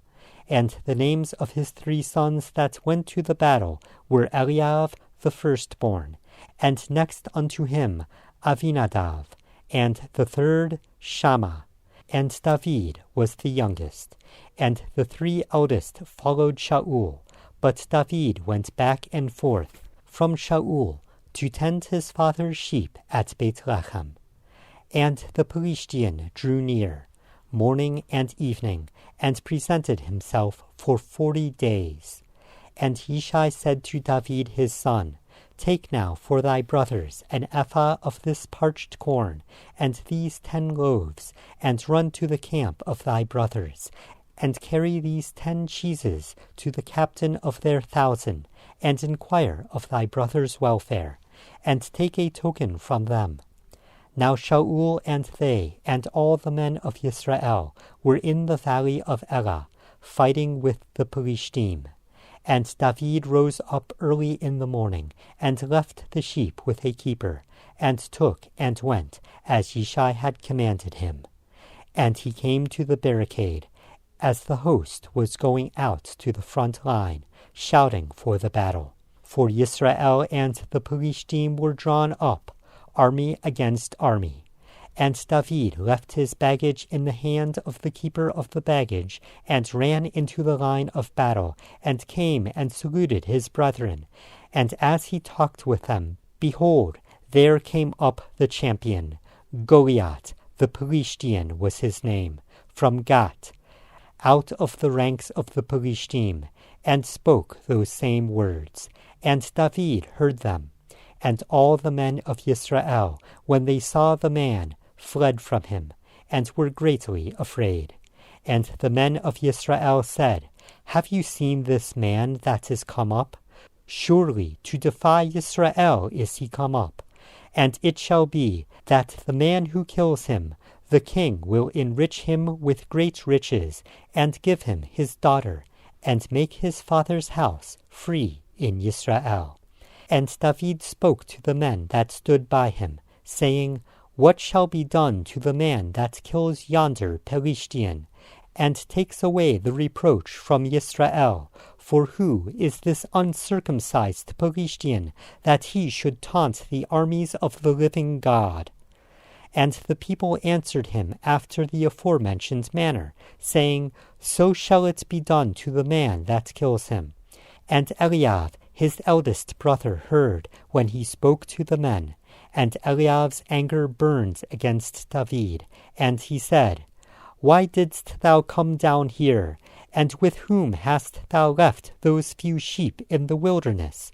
I know thy insolence and thy peevishness, for thou art come down to see the battle. And David said, What have I done now? It was only a word. And he turned from him towards another, and spoke after the same manner. And the people answered him after the former manner. And when the words were heard which David spoke, they rehearsed them before Shaul. And he sent for him. And David said to Shaul, Let no man's heart fail because of him. Thy servant will go and fight with this Pelishtian. And Shaul said to David, Thou art not able to go against this Pelishtian to fight with him, for thou art but a youth, and he is a man of war from his youth. And David said to Shaul, Thy servant kept his father's sheep, and there came a lion and a bear, and took a lamb out of the flock, and I went after it, and smote it, and delivered it out of its mouth. And when it arose against me, I caught it by its beard, and smote it, and slew it. Thy servant slew both the lion and the bear, and this uncircumcised Pelishtian shall be as one of them, seeing he has defied the armies of the living God. And David said, The Lord that delivered me out of the paw of the lion, and out of the paw of the bear, he will deliver me out of the hand of this Pelishtian. And Shaul said to David, Go, and the Lord be with you. And Shaul armed David with his armor, and he put a helmet of brass upon his head. Also he clothed him with a coat of mail. And David girded his sword upon his armor, and he essayed to go, but he had not tried it out. And David said to Shaul, I cannot walk with thee, for I have not tried them. And David put them off him. And he took his staff in his hand, and chose him 5 smooth stones out of the brook, and put them in a shepherd's bag which he had, and in his knapsack. and his sling was in his hand, and he drew near to the Pelishtian. And the Pelishtian came on, and drew near to David, and the shield-bearer went before him. And when the Pelishtian looked about and saw David, he disdained him, for he was but a youth, though ruddy and good-looking. And the Pelishtian said to David, Am I a dog, that thou comest to me with sticks? And the Pelishtian cursed David by his gods. And the Pelishtian said to David, Come to me, and I will give thy flesh to the birds of the sky, and to the beasts of the field. Then said David to the Pelishtian, Thou comest to me with a sword, and with a spear, and with a javelin, but I come to thee in the name of the Lord of hosts, the God of the armies of Israel, whom thou hast taunted. This day will the Lord deliver thee into my hand, and I will smite thee, and take thy hand from thee, and I will give the carcass of the camp of the Pelishtim this day to the birds of the sky, and to the wild beasts of the earth, that all the earth may know that there is a God in Israel. And all this assembly shall know that the Lord saves not with sword and spear, for the battle is the Lord's, and he will give you into our hands. And it came to pass, when the Pelishtian arose, and came and drew near to meet David, that David hastened and ran to the enemy line towards the Pelishtian. And David put his hand in his bag, and took from there a stone, and slung it, and struck the Pelishtian in the forehead, that the stone buried itself in his forehead, and he fell upon his face to the earth. So David prevailed over the Pelishtian with a sling and with a stone, and smote the Pelishtian, and slew him. But there was no sword in the hand of David. Therefore David ran, and stood upon the Pelishtian, and took his sword, and drew it out of its sheath, and slew him, and with it he cut off his head. And when the Pelishtim saw that their champion was dead, they fled. And the men of Israel and of Yehudah arose, and shouted, and pursued the Pelishtim until the approaches of Gai, and to the gates of Ekron. And the dead of the Pelishtim fell by the way to Sha'araim, and to Gat, and to Ekron. And the children of Israel returned from chasing after the Pelishtim, and they plundered their tents. And David took the head of the Pelishtian, and brought it to Jerusalem. And he put his armor in his tent, And when Shaul saw David go out against the Pelishtian, he said to Avner, the captain of the host, Avner, whose son is this youth? And Avner said, By the life, O king, I know not. And the king said, Inquire thou, whose son the young man is. And as David returned from slaying the Pelishtian, Avner took him, and brought him before Shaul, with the head of the Pelishtian in his hand. And Shaul said to him, Whose son art thou, lad? And David answered, I am the son of thy servant Yishai, the Beit Hagamite. The First Book of Samuel, Chapter 18. Shmuel Aleph, Chapter 18. And it came to pass, when he had made an end of speaking to Shaul, that the soul of Jehonatan was knit with the soul of David, and Jehonatan loved him as his own soul. And Shaul took him that day, and would let him go no more home to his father's house. And Jehonatan and David made a covenant, because he loved him as his own soul. And Jehonatan stripped himself of the robe that was upon him, and gave it to David, and his garments, and even his sword, and his bow, and his girdle. And David went out wherever Shaul sent him, and succeeded. And Shaul sent him over the men of war, and he was accepted in the sight of all the people, and also in the sight of Shaul's servants. And it came to pass on their return, when David returned from slaying the Philistine, that the women came out of all the cities of Israel, singing and dancing, to meet King Shaul, with timbrels, and with joyful song, and with lutes. And the women answered one another as they danced, and said, Shaul has slain his thousands, and David his 10,000s. And Shaul became very angry, and the saying displeased him. And he said, They have given David 10,000s, and to me they have given the thousands, and what can he have more but the kingdom? And Shaul viewed David with suspicion from that day onwards. And it came to pass on the morrow that an evil spirit from God came upon Shaul, and he raved in the midst of the house. And David played with his hand, as at other times, and the spear was in Shaul's hand. And Shaul raised the spear, for he said, I will smite David to the wall with it. And David turned aside out of his presence twice. And Shaul was afraid of David, because the Lord was with him, and was departed from Shaul.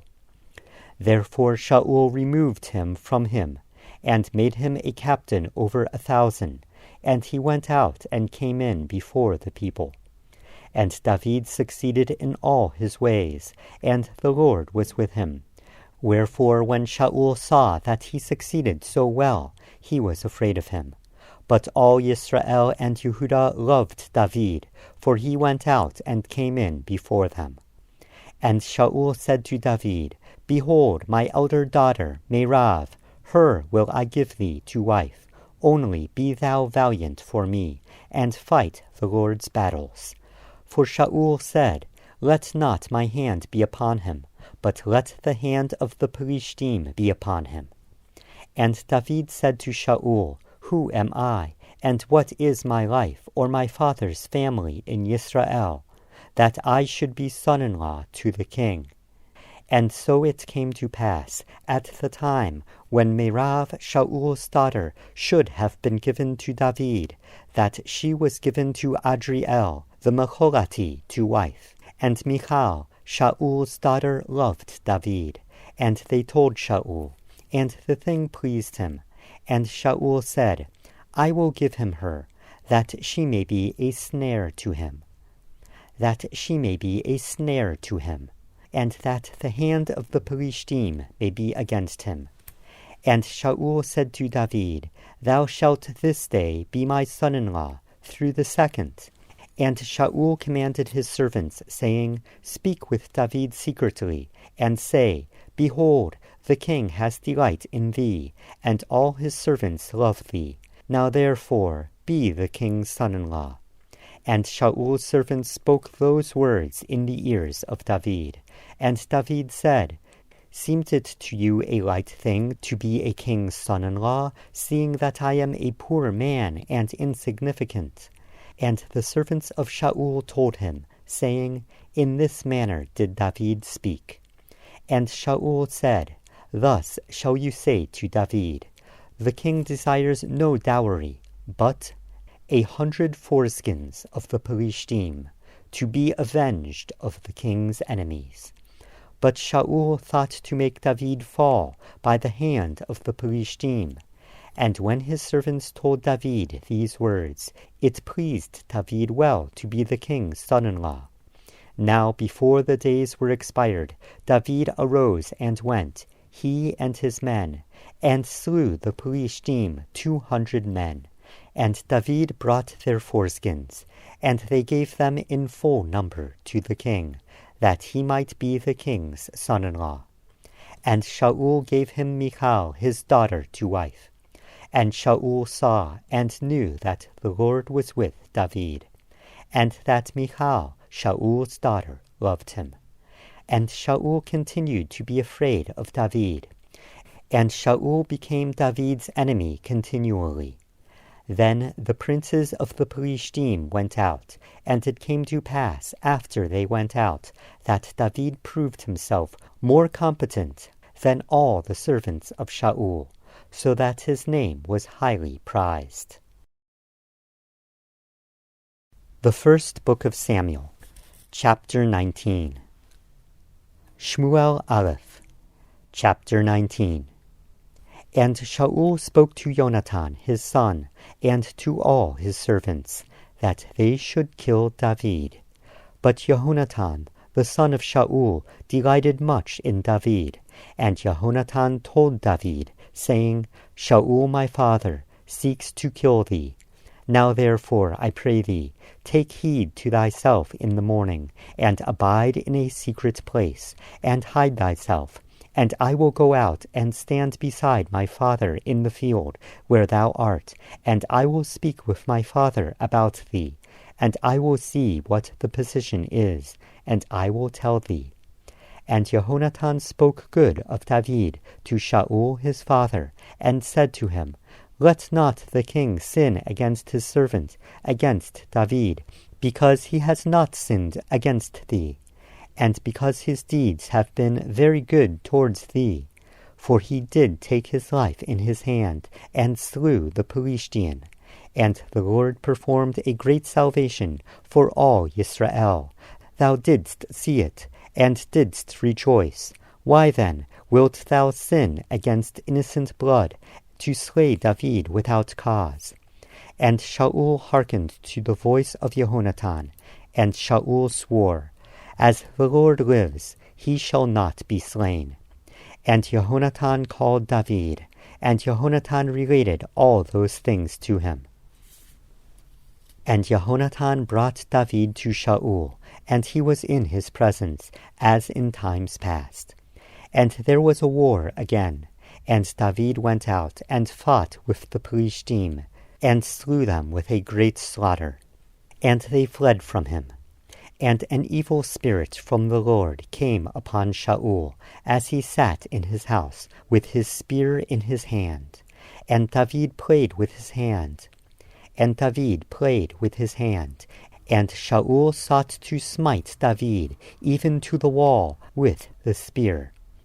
But he slipped away out of Shaul's presence, so that he smote the spear into the wall.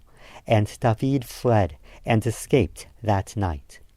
And Shaul sent messengers to David's house to watch him, and to slay him in the morning.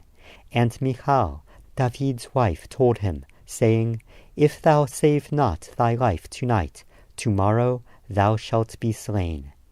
So Michal let David down through a window, and he went and fled and escaped. And Michal took the teraphim, and laid them on the bed, and put the pillow of goat's hair at its head, and covered it with a cloth. And when Shaul sent messengers to take David, she said, He is sick. And Shaul sent the messengers again to see David, saying, Bring him up to me in the bed, that I may slay him. And when the messengers were come in, behold, the teraphim were in the bed, with a pillow of goat's hair at its head. And Shaul said to Michal, Why hast thou deceived me so, and sent away my enemy, that he is escaped? And Michal answered Shaul, He said to me, Let me go. Why should I kill thee? So David fled and escaped, and came to Shmuel to Ramah, and told him all that Shaul had done to him. And he and Shmuel went and dwelt in Naioth. And it was told Shaul, saying, Behold, David is at Naioth in Ramah. And Shaul sent messengers to take David. And when they saw the band of the prophets prophesying, and Shmuel stationed over them, the Spirit of God came upon the messengers of Shaul, and they also prophesied. And when it was told Shaul, he sent other messengers, and they prophesied likewise. And Shaul sent messengers again the third time, and they prophesied also. Then he went himself to Ramah, and came to the great pit that is in Sehu. And he asked and said, Where are Shmuel and David? And someone said, Behold, they are at Nayot in Ramah. And he went there to Nayot in Ramah. And the Spirit of God was upon him also. And he went on prophesying, until he came to Nayot in Ramah. And he even stripped off his clothes, and he himself prophesied before Shmuel, and lay down naked all that day and all that night. Therefore they say, Is Shaul also one of the prophets? The First Book of Samuel, Chapter 20. Shmuel Aleph, Chapter 20. And David fled from Nayot in Ramah, and came and said before Yehonatan, What have I done? What have I done? And what is my crime? And what is my sin before thy father, that he seeks my life? And he said to him, Far be it, thou shalt not die. Behold, my father will do nothing, either great or small, without revealing it to me. And why should my father hide this thing from me? It is not so. And David swore moreover, and said, Thy father certainly knows that I have found favor in thy eyes. And he says, Let not Yehonatan know this, lest he be grieved. But truly, as the Lord lives, and as thy soul lives, there is but a step between me and death. Then Yehonatan said to David, Whatever thy soul desires, I will do for thee. And David said to Yehonatan, Behold, tomorrow is the new moon, and I should not fail to sit with the king at the meal. But let me go, that I may hide myself in the field, until the third day at evening. If thy father should miss me, then say, David earnestly asked leave of me, that he might run to Bethlehem his city. For there is a yearly sacrifice there for all the family. If he says thus, It is well, then thy servant shall have peace. But if he be very angry, then you should know that evil is determined by him. Therefore deal kindly with thy servant, for thou hast brought thy servant into a covenant of the Lord with thee. But if there be in me iniquity, slay me thyself, for why shouldst thou bring me to thy father? And Yehonatan said, Far be it from thee, for if I knew certainly that evil were determined by my father to come upon thee, then would not I tell it thee? Then said David to Yehonatan, Who shall tell me if thy father answers thee roughly? And Yehonatan said to David, Come, and let us go out into the field. And they went out, both of them, into the field. And Yehonatan said to David, O Lord God of Israel, when I have sounded my father tomorrow, or the third day about this time, and if there be good intended towards David, shall I then not send to thee and let thee know? The Lord do so and much more to Yehonatan. Moreover, if it please my father to do thee evil, then I will let thee know, and send thee away, that thou mayest go in peace. And the Lord be with thee, as he has been with my father. And thou shalt not only while yet I live, even before I die, show me the loyal love of the Lord. But also thou shalt not cut off thy covenant love from my house forever. No, not when the Lord has cut off the enemies of David, every one from the face of the earth. So Yehonatan made a covenant with the house of David, saying, Let the Lord even require it at the hand of David's enemies. And Yehonatan caused David to swear again, because he loved him, for he loved him as he loved his own soul. Then Yehonatan said to David, Tomorrow is the new moon, and thou shalt be missed, because thy seat will be empty. And on the third day thou shalt be greatly missed. Then thou shalt go down to the place where thou didst hide thyself on that day of the deed, and shalt remain by the stone Atzel. And I will shoot 3 arrows on the side of it, as though I shot at a mark. And behold, I will send a lad, saying, Go find the arrows. If I expressly say to the lad, Behold, the arrows are on this side of thee, take them, then come thou. For it is well for thee, and there is nothing to fear, as the Lord lives. But if I say thus to the young man, Behold, the arrows are beyond thee, go thy way, for the Lord has sent thee away. And as touching the matter which thou and I have spoken of, behold, the Lord be between thee and me forever. So David hid himself in the field, and when the new moon was come, the king sat down to eat the meal. And the king sat upon his seat, and at other times upon a seat by the wall. And Jehonatan arose, and Avner sat by Shaul's side, and David's place was empty. Nevertheless, Shaul spoke not anything that day, for he thought, It is an accidental pollution. He is not clean. Yes, indeed, he is not clean. And it came to pass on the morrow, after the new moon, which was the 2nd day, that David's place was empty. And Shaul said to Jehonatan his son, Why doth the son of Yishai not come to the meal, neither yesterday nor today?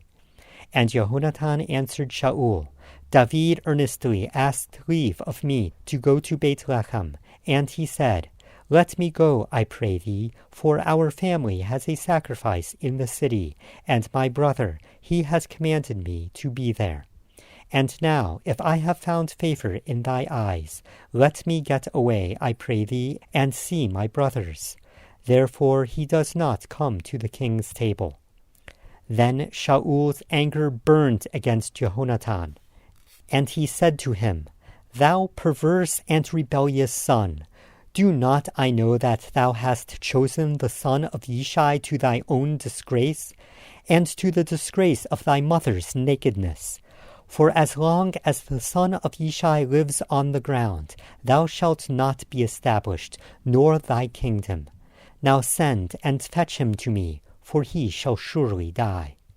And Jehonatan answered Shaul his father, and said to him, Why should he be slain? What has he done? And Shaul raised the spear at him to smite him, whereby Jehonatan knew that it was determined of his father to slay David. So Jehonatan arose from the table in fierce anger, and ate no food on the 2nd day of the new moon, for he was grieved for David, because his father had put him to shame. And it came to pass in the morning that Jehonatan went out into the field at the time appointed with David, and a little lad with him. And he said to his lad, Run, find out now the arrows which I shoot. And as the lad ran, he shot an arrow beyond him. And when the lad was come to the place of the arrow which Jehonatan had shot, Jehonatan cried after the lad, and said, But the arrow is beyond thee? And Jehonatan cried after the lad, Make speed, haste, stay not. And Jehonatan's lad gathered up the arrows, and came to his master. But the lad knew not anything. Only Jehonatan and David knew the matter. And Jehonatan gave his weapons to his lad, and said to him, Go, carry them to the city. And as soon as the lad was gone, David arose out of a place toward the south, and fell on his face to the ground, and bowed himself 3 times. And they kissed one another, and wept one with another, until David exceeded. And Jehonatan said to David, Go in peace, seeing that we have sworn both of us in the name of the Lord, saying, The Lord be between me and thee, and between my seed and thy seed forever. The First Book of Samuel, Chapter 21. Shmuel Aleph, Chapter 21. And he arose and departed. And Jehonatan went into the city. Then David came to Nov, to Ahimelech the priest. And Ahimelech was afraid at meeting David. And he said to him, Why art thou alone, and no man with thee? And David said to Ahimelech the priest, The king has commanded me a business, and has said to me, Let no man know anything of the business about which I am sending thee, and what I have commanded thee. And I have dispatched my servants to such and such a place. Now therefore, what is under thy hand? Give me 5 loaves of bread in my hand, or whatever there is. And the priest answered David, and said, There is no common bread in my hand, but there is a hallowed bread, if the young men have kept themselves at least from women. And David answered the priest, and said to him, Of a truth, women have been kept from us as always, when I am on a journey, and the vessels of the young men are holy. Although it is a common journey, how much more today, when there will be hallowed bread in their vessel? So the priest gave him hallowed bread, for there was no bread there but the showbread, that was taken from before the Lord, to put hot bread in its place on the day when it was taken. Now a certain man of the servants of Shaul was there that day, detained before the Lord. And his name was Doeg the Edomite, the chiefest of the herdmen that belonged to Shaul. And David said to Ahimelech, And is there not here under thy hand a spear or a sword? For I have neither brought my sword nor my weapons with me, because the king's business was urgent. And the priest said, The sword of Goliath the Philistine, whom thou didst slay in the valley of Elah, behold, it is here wrapped in a cloth beneath the ephod. If thou wilt take that, take it, for there is no other save that here. And David said, There is none like that. Give it to me.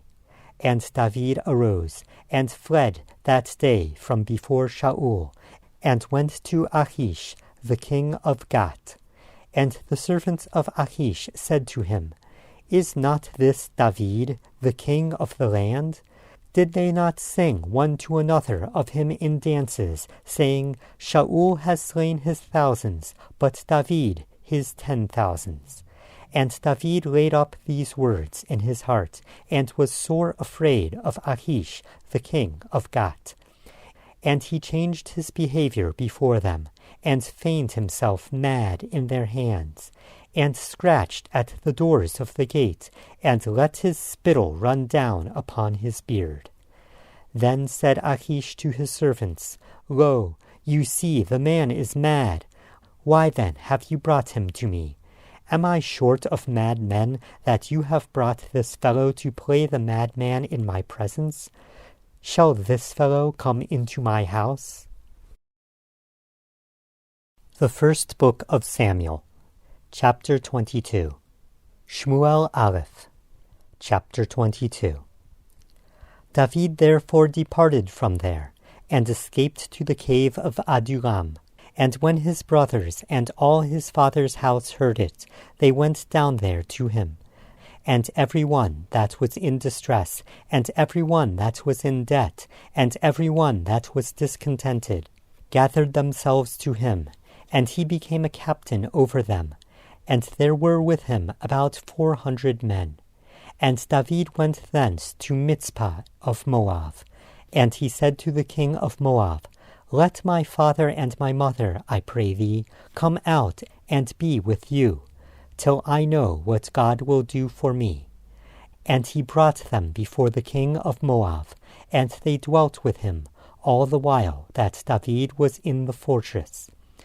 And the prophet Gad said to David, Do not abide in the fortress, depart, and get thee into the land of Yehudah. Then David departed, and he came into the forest of Heret. When Shaul heard that David was discovered, and the men that were with him, now Shaul dwelt in Givah, under the tamarisk tree in Ramah, having his spear in his hand, and all his servants were standing about him. Then Shaul said to his servants that stood about him, Hear now, you Bnei Yemimi.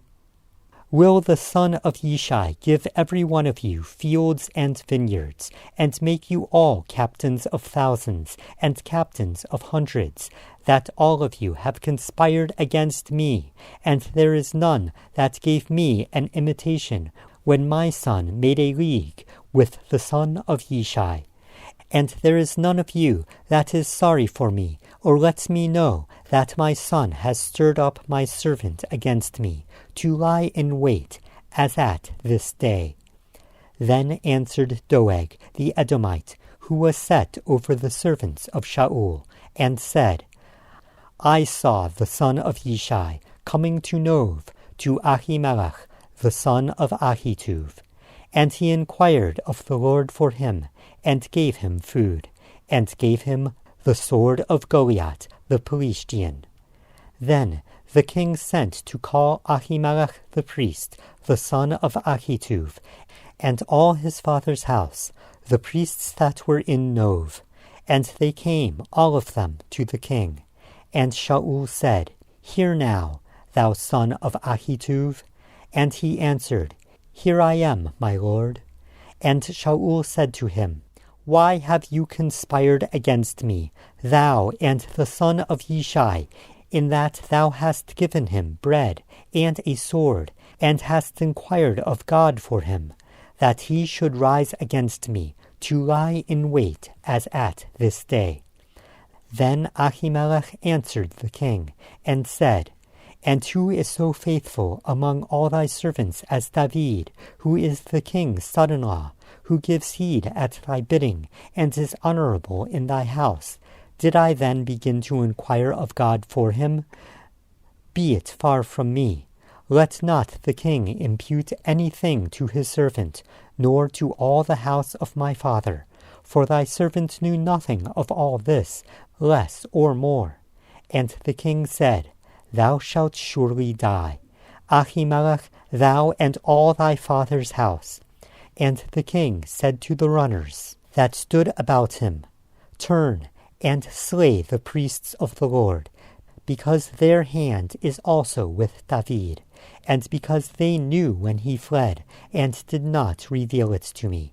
But the servants of the king would not put forth their hand to fall upon the priests of the Lord. And the king said to Doeg, Turn thou, and fall upon the priests. And Doeg the Edomite turned, and he fell upon the priests, and slew on that day 85 persons that did wear a linen ephod. And Nov, the city of the priests, he smote with the edge of the sword, both men and women, children and sucklings, and oxen and asses, and sheep, with the edge of the sword. And one of the sons of Ahimelech, the son of Ahituv, named Eviatar, escaped, and fled after David. And Eviatar told David that Shaul had slain the Lord's priests. And David said to Eviatar, I knew it that day, when Doeg the Edomite was there, that he would surely tell Shaul, I have occasioned the death of all the persons of thy father's house. Remain with me, fear not, for he that seeks my life seeks thy life. But with me thou shalt be in safeguard. The First Book of Samuel, Chapter 23. Shmuel Aleph, Chapter 23. Then they told David, saying, Behold, the Pelishtim are fighting against Keilah, and are plundering the threshing floors. Therefore David inquired of the Lord, saying, Shall I go and smite these Pelishtim? And the Lord said to David, Go, and smite the Pelishtim, and save Keilah. And David's men said to him, Behold, we are afraid here in Yehudah. How much more then if we come to Keilah against the armies of the Pelishtim? Then David inquired of the Lord yet again, And the Lord answered him and said, Arise, go down to Keilah, for I will deliver the Philistine into thy hand. So David and his men went to Keilah, and fought with the Philistine, and brought away their cattle, and smote them with a great slaughter. So David saved the inhabitants of Keilah. And it came to pass, when Abiathar, the son of Ahimelech, fled to David to Keilah, that he came down with an ephod in his hand, that David was come to Keilah. And Shaul said, God has delivered him into my hand, for he is shut in, by entering a town that has gates and bars. And Shaul called all the people together to war, to go down to Keilah, to besiege David and his men. And David knew that Shaul had devised that mischief against him. And he said to Abiathar the priest, Bring the ephod here. Then said David, O Lord, God of Israel, thy servant has certainly heard that Shaul seeks to come to Keilah to destroy the city for my sake. Will the men of Keilah deliver me into his hand? Will Shaul come down, as thy servant has heard? O Lord, God of Israel, I beseech thee, tell thy servant. And the Lord said, He will come down. Then said David, Will the men of Keilah deliver me and my men into the hand of Shaul? And the Lord said, They will deliver thee up. Then David and his men, who were about 600, arose and departed out of Keilah, and went wherever they could go. And it was told to Shaul that David had escaped from Keilah, and he forbore to go after. And David dwelt in the wilderness in the strongholds, and remained in a mountain in the wilderness of Ziph. And Shaul sought him every day, but God delivered him not into his hand. And David saw that Shaul had come out to seek his life, and David was in the wilderness of Ziph in a wood. And Jehonatan, Shaul's son, arose. And Jehonatan, Shaul's son, arose, and went to David in the wood, and strengthened his hand in God. And he said to him, Fear not, for the hand of Shaul my father shall not find thee, and thou shalt be king over Israel, and I shall be next to thee. And that also Shaul my father knows. And they two made a covenant before the Lord. And David dwelt in the wood, and Jehonatan went to his house.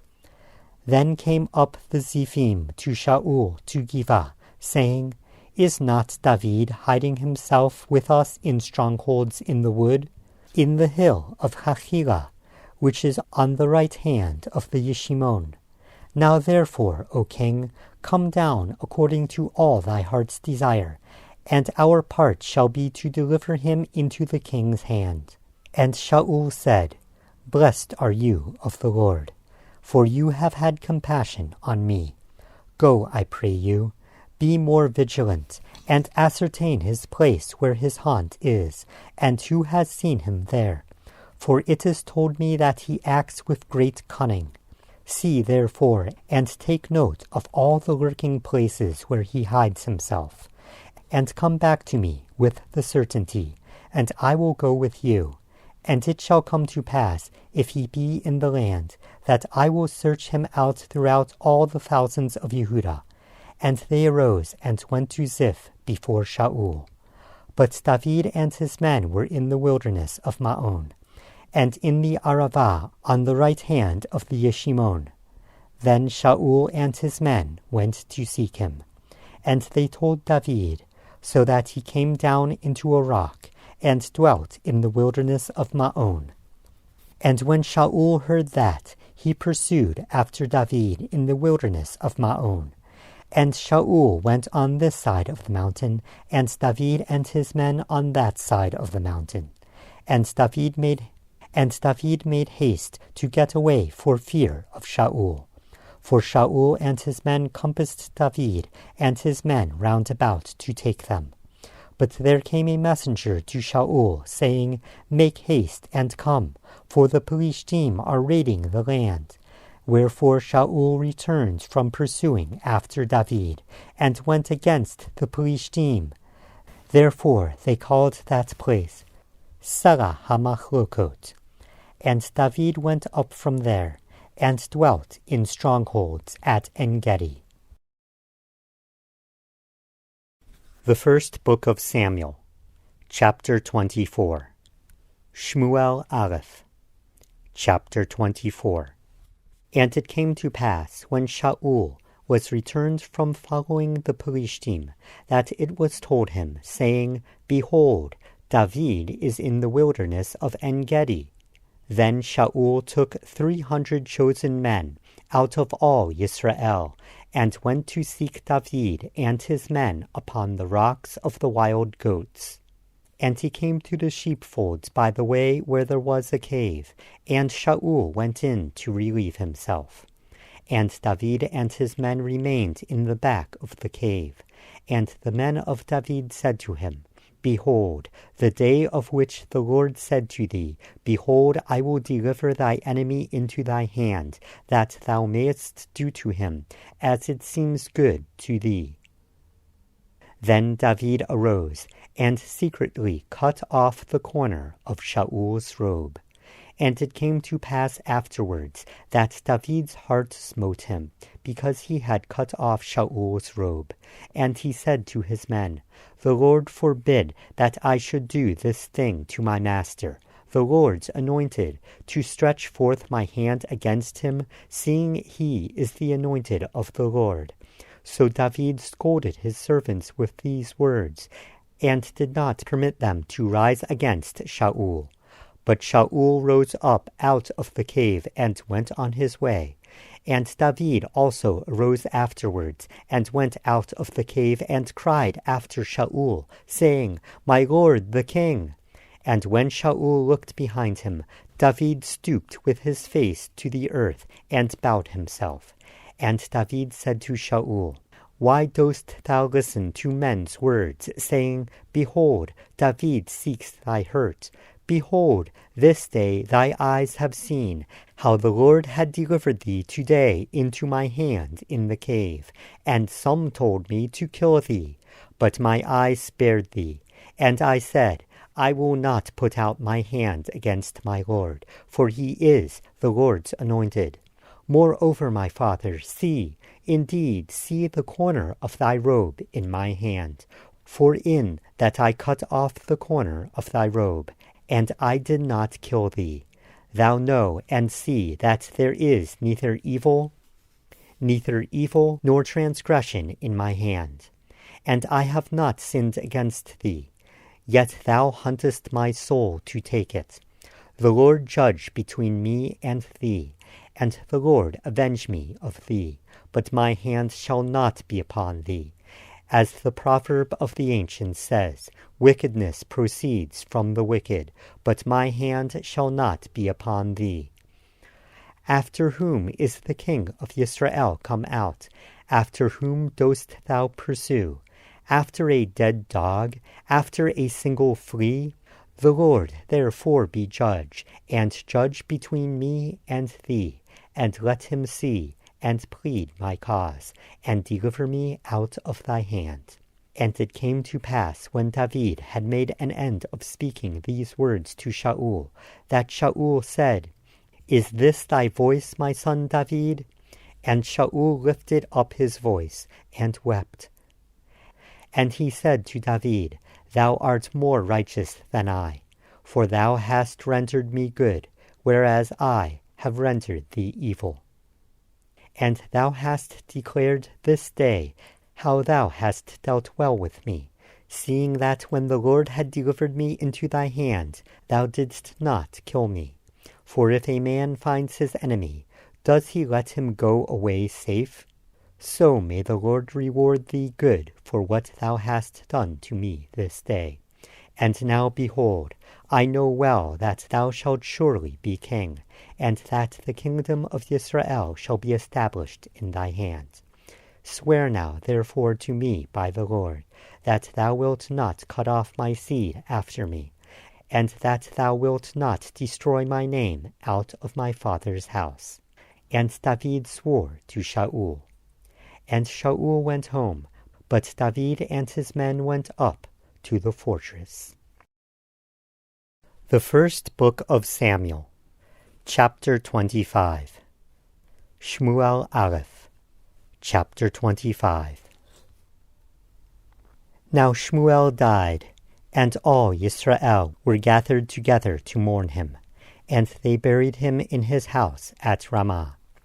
And David arose and went down to the wilderness of Paran. And there was a man in Maon, whose possessions were in the Carmel. And the man was very wealthy, and he had 3,000 sheep and 1,000 goats. And he was shearing his sheep in the Carmel. Now the name of the man was Nabal, and the name of his wife Abigail. And she was a woman of good understanding and fair of form. But the man was hard-hearted and evil in his doings, and he was of the house of Caleb. And David heard in the wilderness that Nabal was shearing his sheep. And David sent out 10 young men, and David said to the young men, Go up to the Carmel, and go to Nabal, and greet him in my name. And thus shall you say to him, A hearty greeting, peace be both to you and peace to thy house, and peace to all that thou hast. And now I have heard that thou hast shearers. Now thy shepherds who were with us, we hurt them not. Neither was there anything of theirs missing all the while they were on the Carmel. Ask thy young men, and they will tell thee. Therefore let the young men find favor in thy eyes, for we come on a festive occasion. Give, I pray thee, to my servants, and to David thy son, whatever thy generosity prompts thee. And when David's young men came, they spoke to Nabal according to all those words in the name of David, and waited. And Nabal answered David's servants, and said, Who is David? And who is the son of Yishai? There are many servants nowadays that break away every man from his master. Shall I then take my bread and my water and the fresh meat that I have killed for my shearers, and give it to men for whom I know not where? So David's young men turned their way and went back, and came and told him according to all those sayings. And David said to his men, Let every man gird his sword. And they girded on every man his sword. And David also girded on his sword. And there went up after David about 400 men, and 200 remained with the baggage. But one of the young men told Abigail, Nabal's wife, saying, Behold, David sent messengers out of the wilderness to greet our master, and he railed at them. But the men were very good to us, and we were not insulted, nor did we miss anything. All the time we were about with them, when we were in the fields, they were a wall to us both by day and night. All the while we were with them, keeping the sheep. Now therefore know and consider what thou wilt do.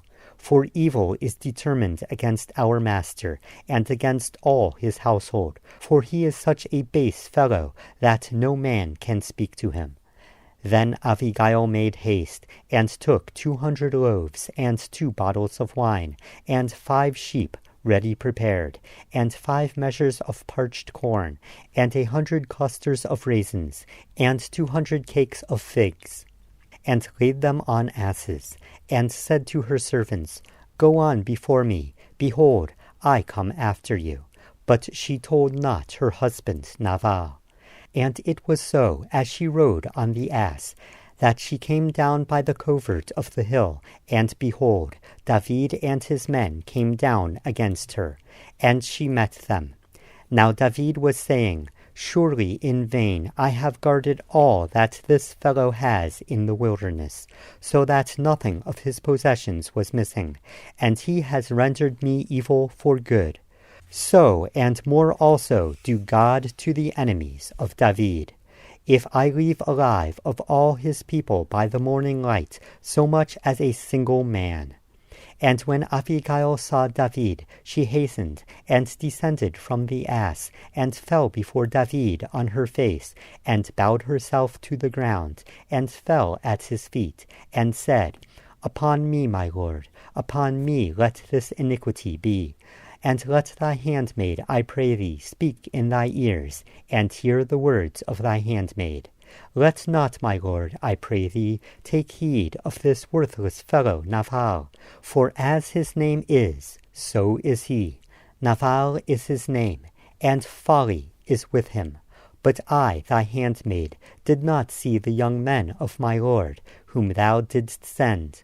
Now therefore, my lord, as the Lord lives, and as thy soul lives, seeing the Lord has prevented thee from coming to shed blood, and from avenging thyself with thy own hand, now let thy enemies, and they that seek evil to my lord, be as Nabal. And now this blessing which thy handmaid has brought to my lord, let it be given to the young men that follow my lord. I pray thee, forgive the trespass of thy handmaid, for the Lord will certainly make my lord a sure house, because my lord fights the battles of the Lord, and evil has not been found in thee all thy days. Though a man rises to pursue thee, and to seek thy soul, yet the soul of my lord shall be bound in the bond of life with the Lord thy God. And the souls of thy enemies, them shall he sling out, and out of the hollow of a sling.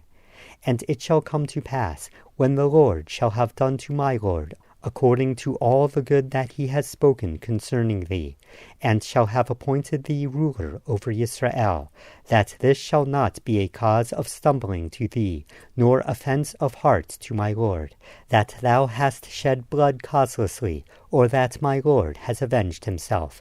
And the Lord shall deal well with my lord, and thou shalt remember thy handmaid.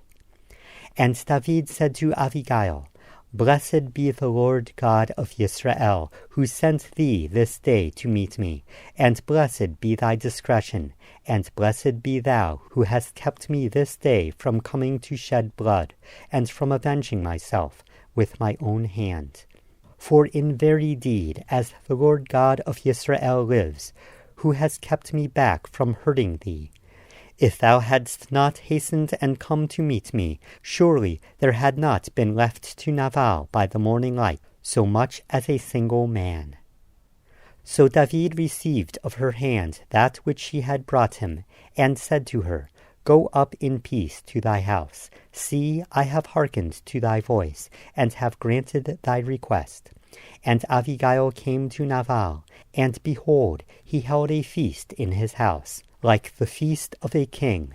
And Nabal's heart was merry within him, for he was very drunk. And so she told him nothing, less or more, until the morning light.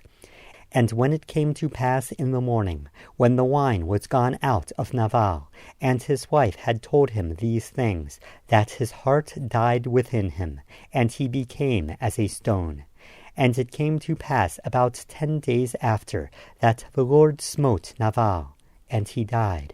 And when David heard that Nabal was dead, he said, Blessed be the Lord, that has pleaded the cause of my reproach from the hand of Nabal, and has kept his servant from evil. For the Lord has requited the wickedness of Nabal upon his own head. And David sent and spoke with Abigail, to take her to him to wife. And when the servants of David were come to Abigail to the Carmel, they spoke to her, saying, David sent us to thee, to take thee to him to wife.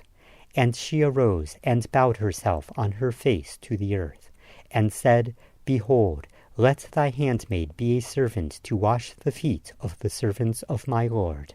And Abigail hastened, and arose, and rode upon an ass, with 5 girls of hers that went after her. And she went after the messengers of David, and became his wife. David also took Ahinoam of Yisrael, and they were also both of them his wives.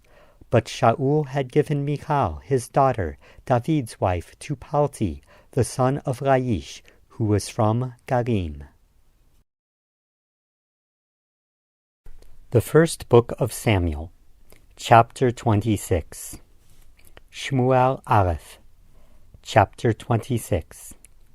And the Ziphim came to Shaul to Giva, saying, Does not David hide himself in the hills of Hachilah, which is before the Yishimon?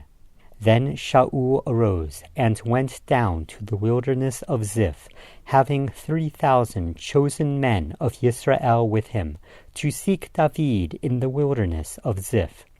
And Shaul encamped in the hill of Hachilah, which is before the Yishimon by the way. But David abode in the wilderness, and he saw that Shaul came after him into the wilderness. David therefore sent out spies, and understood that Shaul was come for a fact. And David arose, and came to the place where Shaul had encamped. And David beheld the place where Shaul lay, together with Avner the son of Ner, the captain of his host. And Shaul lay within the barricade, and the people were encamped round about him. Then answered David, and said to Ahimelech the Hittite, and to Avishai the son of Zeruiah, brother to Joab, saying, Who will go down with me to Shaul to the camp? And Avishai said, I will go down with thee. So David and Avishai came to the people by night, and behold, Shaul lay sleeping within the barricade, with his spear struck in the ground at his head. And Avner and the people lay round about him. Then said Avishai to David, God has delivered thy enemy into thy hand this day. Now therefore let me strike him through with the spear to the earth at one blow, and I will not need to strike him a second time.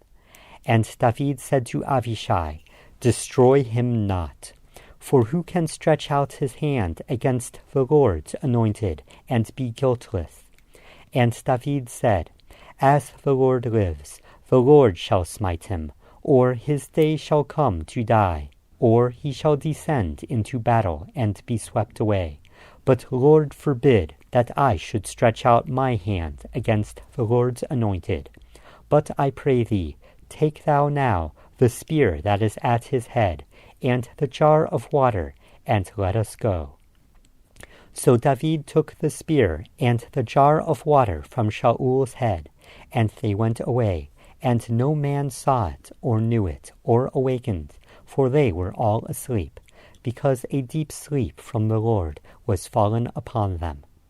Then David went over to the other side, and stood on the top of the hill afar off, a great space being between them. And David cried to the people, and to Avner the son of Ner, saying, Wilt thou not answer, Avner? Then Avner answered, and said, Who art thou that criest to the king? And David said to Avner, Art not thou a valiant man? And who is like thee in Israel? Why then hast thou not guarded thy lord the king? For there came one of the people in to destroy the king thy lord. This thing is not good that thou hast done. As the Lord lives, you are worthy to die, because you have not kept your master, the Lord's anointed. And now see where the king's spear is, and the jar of water that was at his head. And Shaul knew David's voice, and said, Is this thy voice, my son David?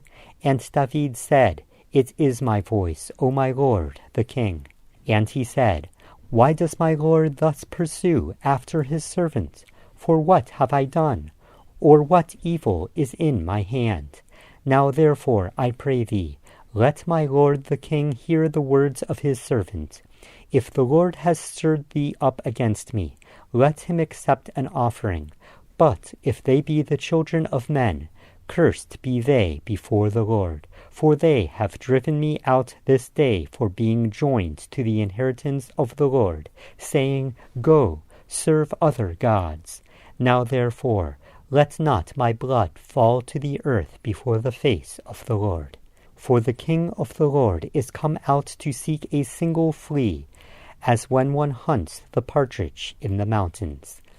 Then said Shaul, I have sinned.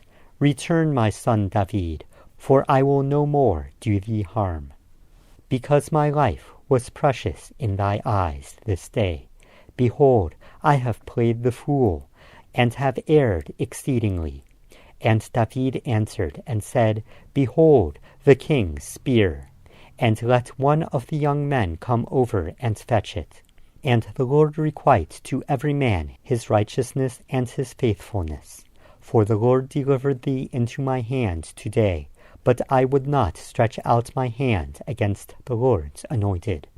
And behold, as thy life was much esteemed this day in my eyes, so let my life be much esteemed in the eyes of the Lord, and let him deliver me out of all tribulation. Then the Lord said to David, Blessed be thou, my son David. Thou shalt both do great things, and also shalt still prevail. So David went on his way, and Shaul returned to his place. The First Book of Samuel, Chapter 27. Shmuel Aleph, Chapter 27. And David said in his heart, I shall now perish one day by the hand of Shaul. There is nothing better for me than that I should speedily escape into the land of the Pelishtim, and Shaul shall despair of me, to seek me any more in the whole territory of Israel. So shall I escape out of his hand. And David arose, and he passed over with the 600 men that were with him to Achish, the son of Maoch, king of Gath. And David dwelt with Achish at Gath, he and his men, every man with his household, David with his 2 wives, Ahinoam the Yisraelite, and Abigail the Carmelite, Nabal's wife. And it was told Shaul that David was fled to Gath, and he sought no more against him. And David said to Achish, If I have found favor in thy eyes, let them give me a place in some town in the country, that I may dwell there. For why should thy servant dwell in the royal city with thee? Then Achish gave him Ziklag that day. Therefore Ziklag belongs to the king of Yehudah to this day. And the time that David dwelt in the country of the Pelishtim was a full year and 4 months. And David and his men went up, and raided the Geshuri, and the Gizri, and the Amaleki, for those nations were of old the inhabitants of the land, in the direction of Shur, as far as the land of Mitzrayim. And David smote the land, and left neither man nor woman alive, and took away the sheep, and the oxen, and the asses, and the camels, and the apparel, and returned, and came to Achish. When Achish said, Where did you make a raid today? David would say, Against the south of Yehudah, or against the south of the Yerachmeli, or against the south of the Keni. And David saved neither man or woman alive, to bring tidings to Gath, saying, Lest they should tell on us, saying, Thus did David, and this was his practice all the time he dwelt in the country of the Pelishtim. And Achish believed David, saying, He has made his people Yisrael utterly to abhor him. Therefore he shall be my servant forever. The First Book of Samuel, Chapter 28. Shmuel Aleph, Chapter 28. And it came to pass in those days that the Pelishtim gathered their armies together for warfare, to fight with Yisrael. And Achish said to David, Thou must know that thou shalt go out with me to battle, thou and thy men. And David said to Achish, Surely thou shalt get to know what thy servant will do. And Achish said to David, Therefore will I make thee my bodyguard forever. Now Shmuel was dead, And all Yisrael had mourned him, and buried him in Ramah in his own city. And Shaul had put away the mediums and the wizards out of the land. And the Pelishtim gathered themselves together, and came and pitched in Shunem. And Shaul gathered all Yisrael together, and they pitched on the Gilboa. And when Shaul saw the camp of the Pelishtim, he was afraid, and his heart greatly trembled. And when Shaul inquired of the Lord answered him not, neither by dreams, nor by the Urim, nor by the prophets. Then said Shaul to his servants, Seek me a woman who is a medium, that I may go to her, and inquire of her. And his servants said to him, Behold, there is a medium at Endor. And Shaul disguised himself, and put on other clothes, and he went, and 2 men with him, and they came to the woman by night. And he said, I pray thee, divine for me by means of the familiar spirit, and bring him up for me whom I shall name to thee. And the woman said to him, Behold, thou knowest what Shaul has done, how he has cut off the diviners and the wizards out of the land. Why then layest thou a snare for my life, to cause me to die? And Shaul said to her by the Lord, saying, As the Lord lives, no punishment shall befall thee for this thing. Then said the woman, Whom shall I bring up to thee? And he said, Bring me up Shmuel. And when the woman saw Shmuel, she cried with a loud voice. And the woman spoke to Shaul, saying, Why hast thou deceived me? For thou art Shaul. And the king said to her, Be not afraid, for what sawest thou? And the woman said to Shaul, I saw a godlike man ascending out of the earth. And he said to her, What form is he of? And she said, An old man comes up, and he is covered with a mantle. And Shaul knew that it was Shmuel, and he stooped with his face to the ground, and bowed himself. And Shmuel said to Shaul, Why hast thou disquieted me to bring me up? And Shaul answered, I am greatly distressed, for the Pelishtim make war against me, and God has departed from me, and answers me no more, neither by prophets nor by dreams. Therefore I have called thee, that thou mayest make known to me what I shall do. Then said Shmuel, What then dost thou ask of me, seeing the Lord has departed from thee, and is become thy enemy? And the Lord has done for himself as he spoke by me.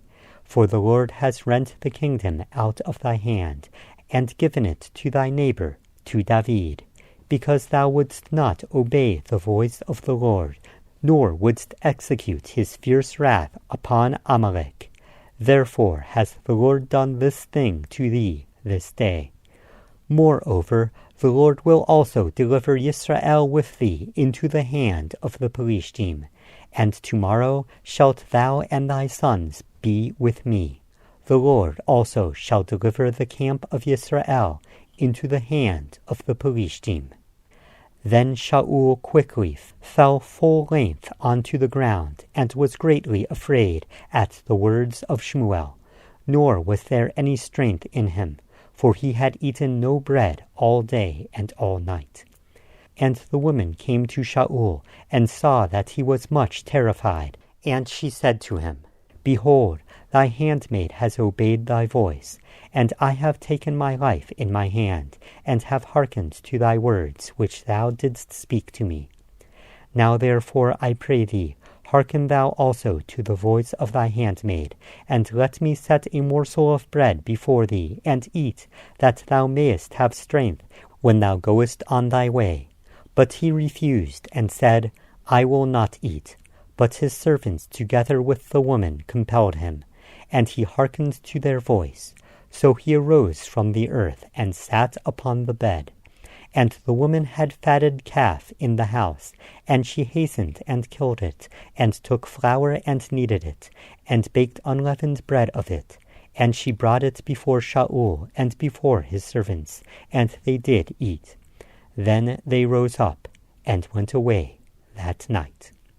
The first book of Samuel, chapter 29.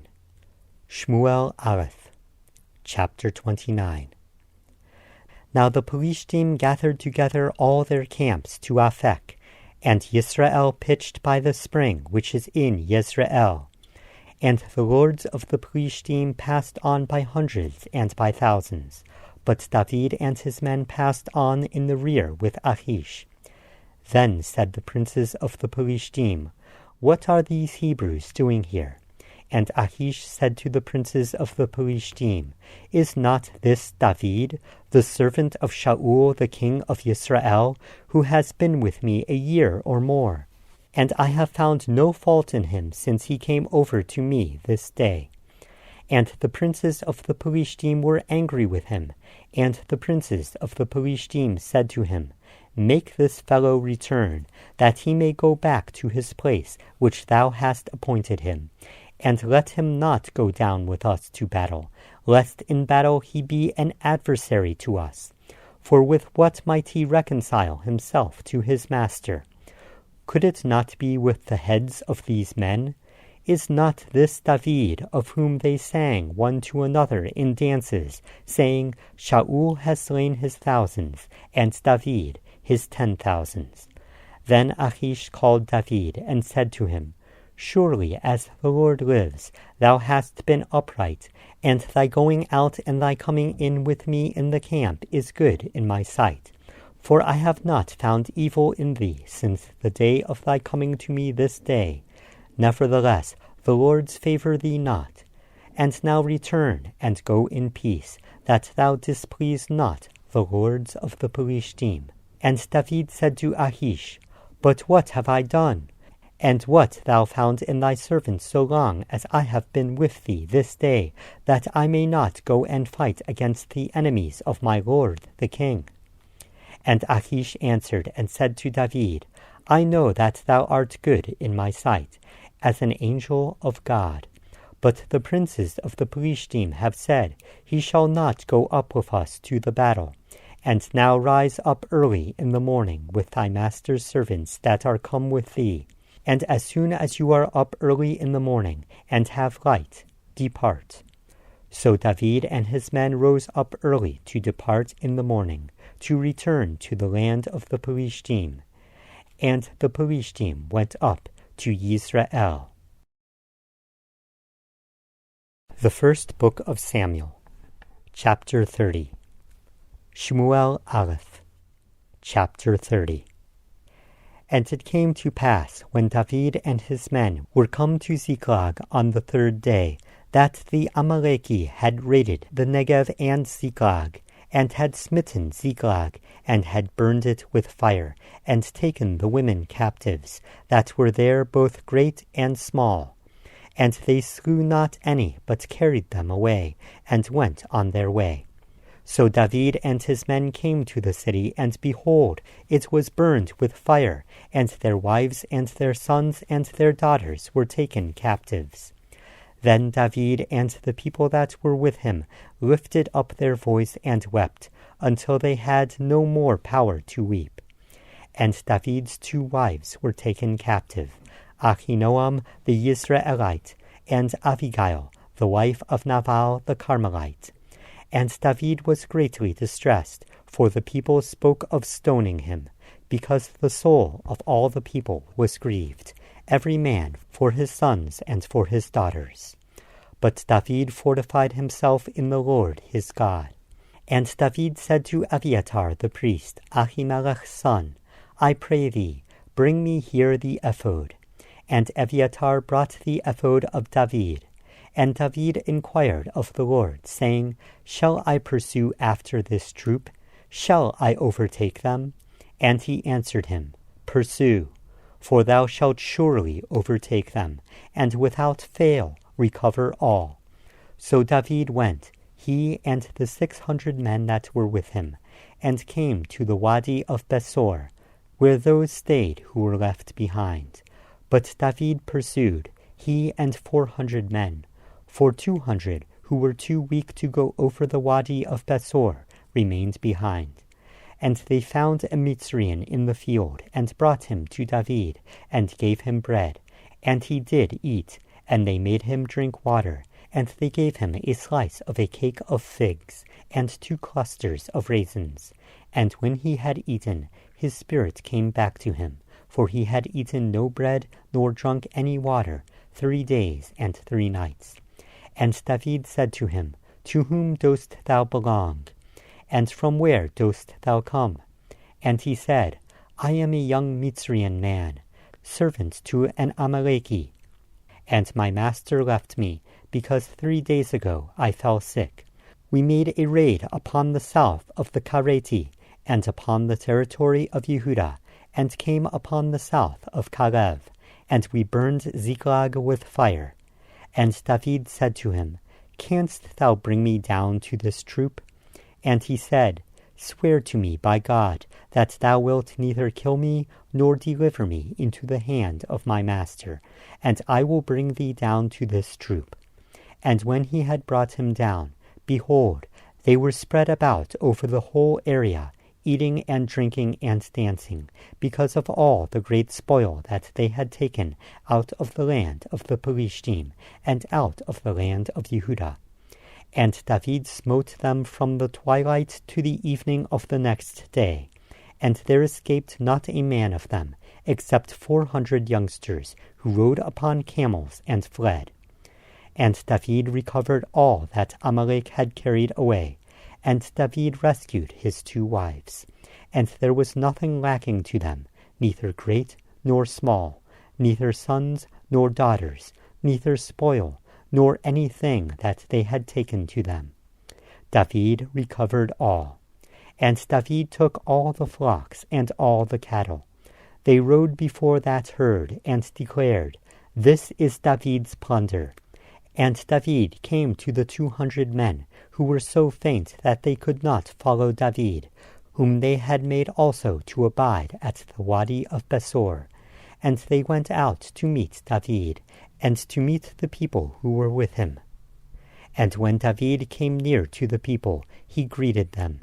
Then answered all the bad and worthless men among the men who were with David, and said, Because they were not with us, we will not give them of the spoil that we have recovered, save to every man his wife and his children, that they may lead them away and depart.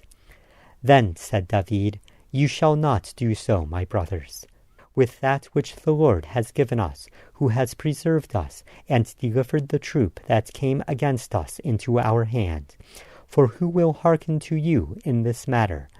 But as his part is that goes down to the battle, so shall his part be that remains by the baggage. They shall share alike. And it was so from that day forward, that he made it a statute and an ordinance for Israel to this day. And when David came to Ziklag, he sent of the spoil to the elders of Yehudah, to his friends, saying, Behold, a present for you of the spoil of the enemies of the Lord, to those who were in Beit El, and to those who were in Ramoth Negev, and to those who were in Yatir, and to those who were in Aroer, and to those who were in Siphmot, and to those who were in Eshtemoa, and to those who were in Rachal, and to those who were in the cities of the Yerachmeeli, and to those who were in the cities of the Keni, and to those who were in Hormah, and to those who were in Korashan, and to those who were in Atach, and to those who were in Hebron, and to all the places where David and his men had wandered about. The First Book of Samuel, Chapter 31. Shmuel Aleph, Chapter 31. Now the Pelishtim fought against Yisrael, and the men of Yisrael fled from before the Pelishtim, and fell down slain in Mount Gilboa. And the Pelishtim followed closely upon Shaul and upon his sons, and the Pelishtim slew Jehonatan, and Avinadav, and Malchishua, the sons of Shaul. And the battle went hard against Shaul, and the archers hit him, and he was greatly in dread of the archers. Then Shaul said to his armor-bearer, Draw thy sword, and pierce me with it, lest these uncircumcised come and pierce me, and abuse me. But his armor-bearer would not, for he was very much afraid. Therefore Shaul took a sword, and fell on it. And when his armor-bearer saw that Shaul was dead, he fell likewise on his sword, and died with him. So Shaul died, and his 3 sons, and his armor-bearer, and all his men that same day together. And when the men of Israel that were on the other side of the valley, and that were on the other side of the Yarden, saw that the men of Israel fled, and that Shaul and his sons were dead, they abandoned the cities and fled, and the Pelishtim came and dwelt in them. And it came to pass on the morrow, when the Pelishtim came to strip the slain, that they found Shaul and his 3 sons fallen on Mount Gilboa. And they cut off his head, and stripped off his armor, and sent into the land of the Pelishtim round about, to publish it in the house of their idols, and among the people. And they put his armor in the house of Ashtaroth. And they fastened his body to the wall of Beit Shan. And when the inhabitants of Yavesh Gilad heard of that which the Pelishtim had done to Shaul, all the valiant men arose and went all night, and took the body of Shaul and the bodies of his sons from the wall of Beit Shan, and came to Yavesh, and burnt them there. And they took their bones, and buried them under a tamarisk tree at Yavesh, and fasted 7 days.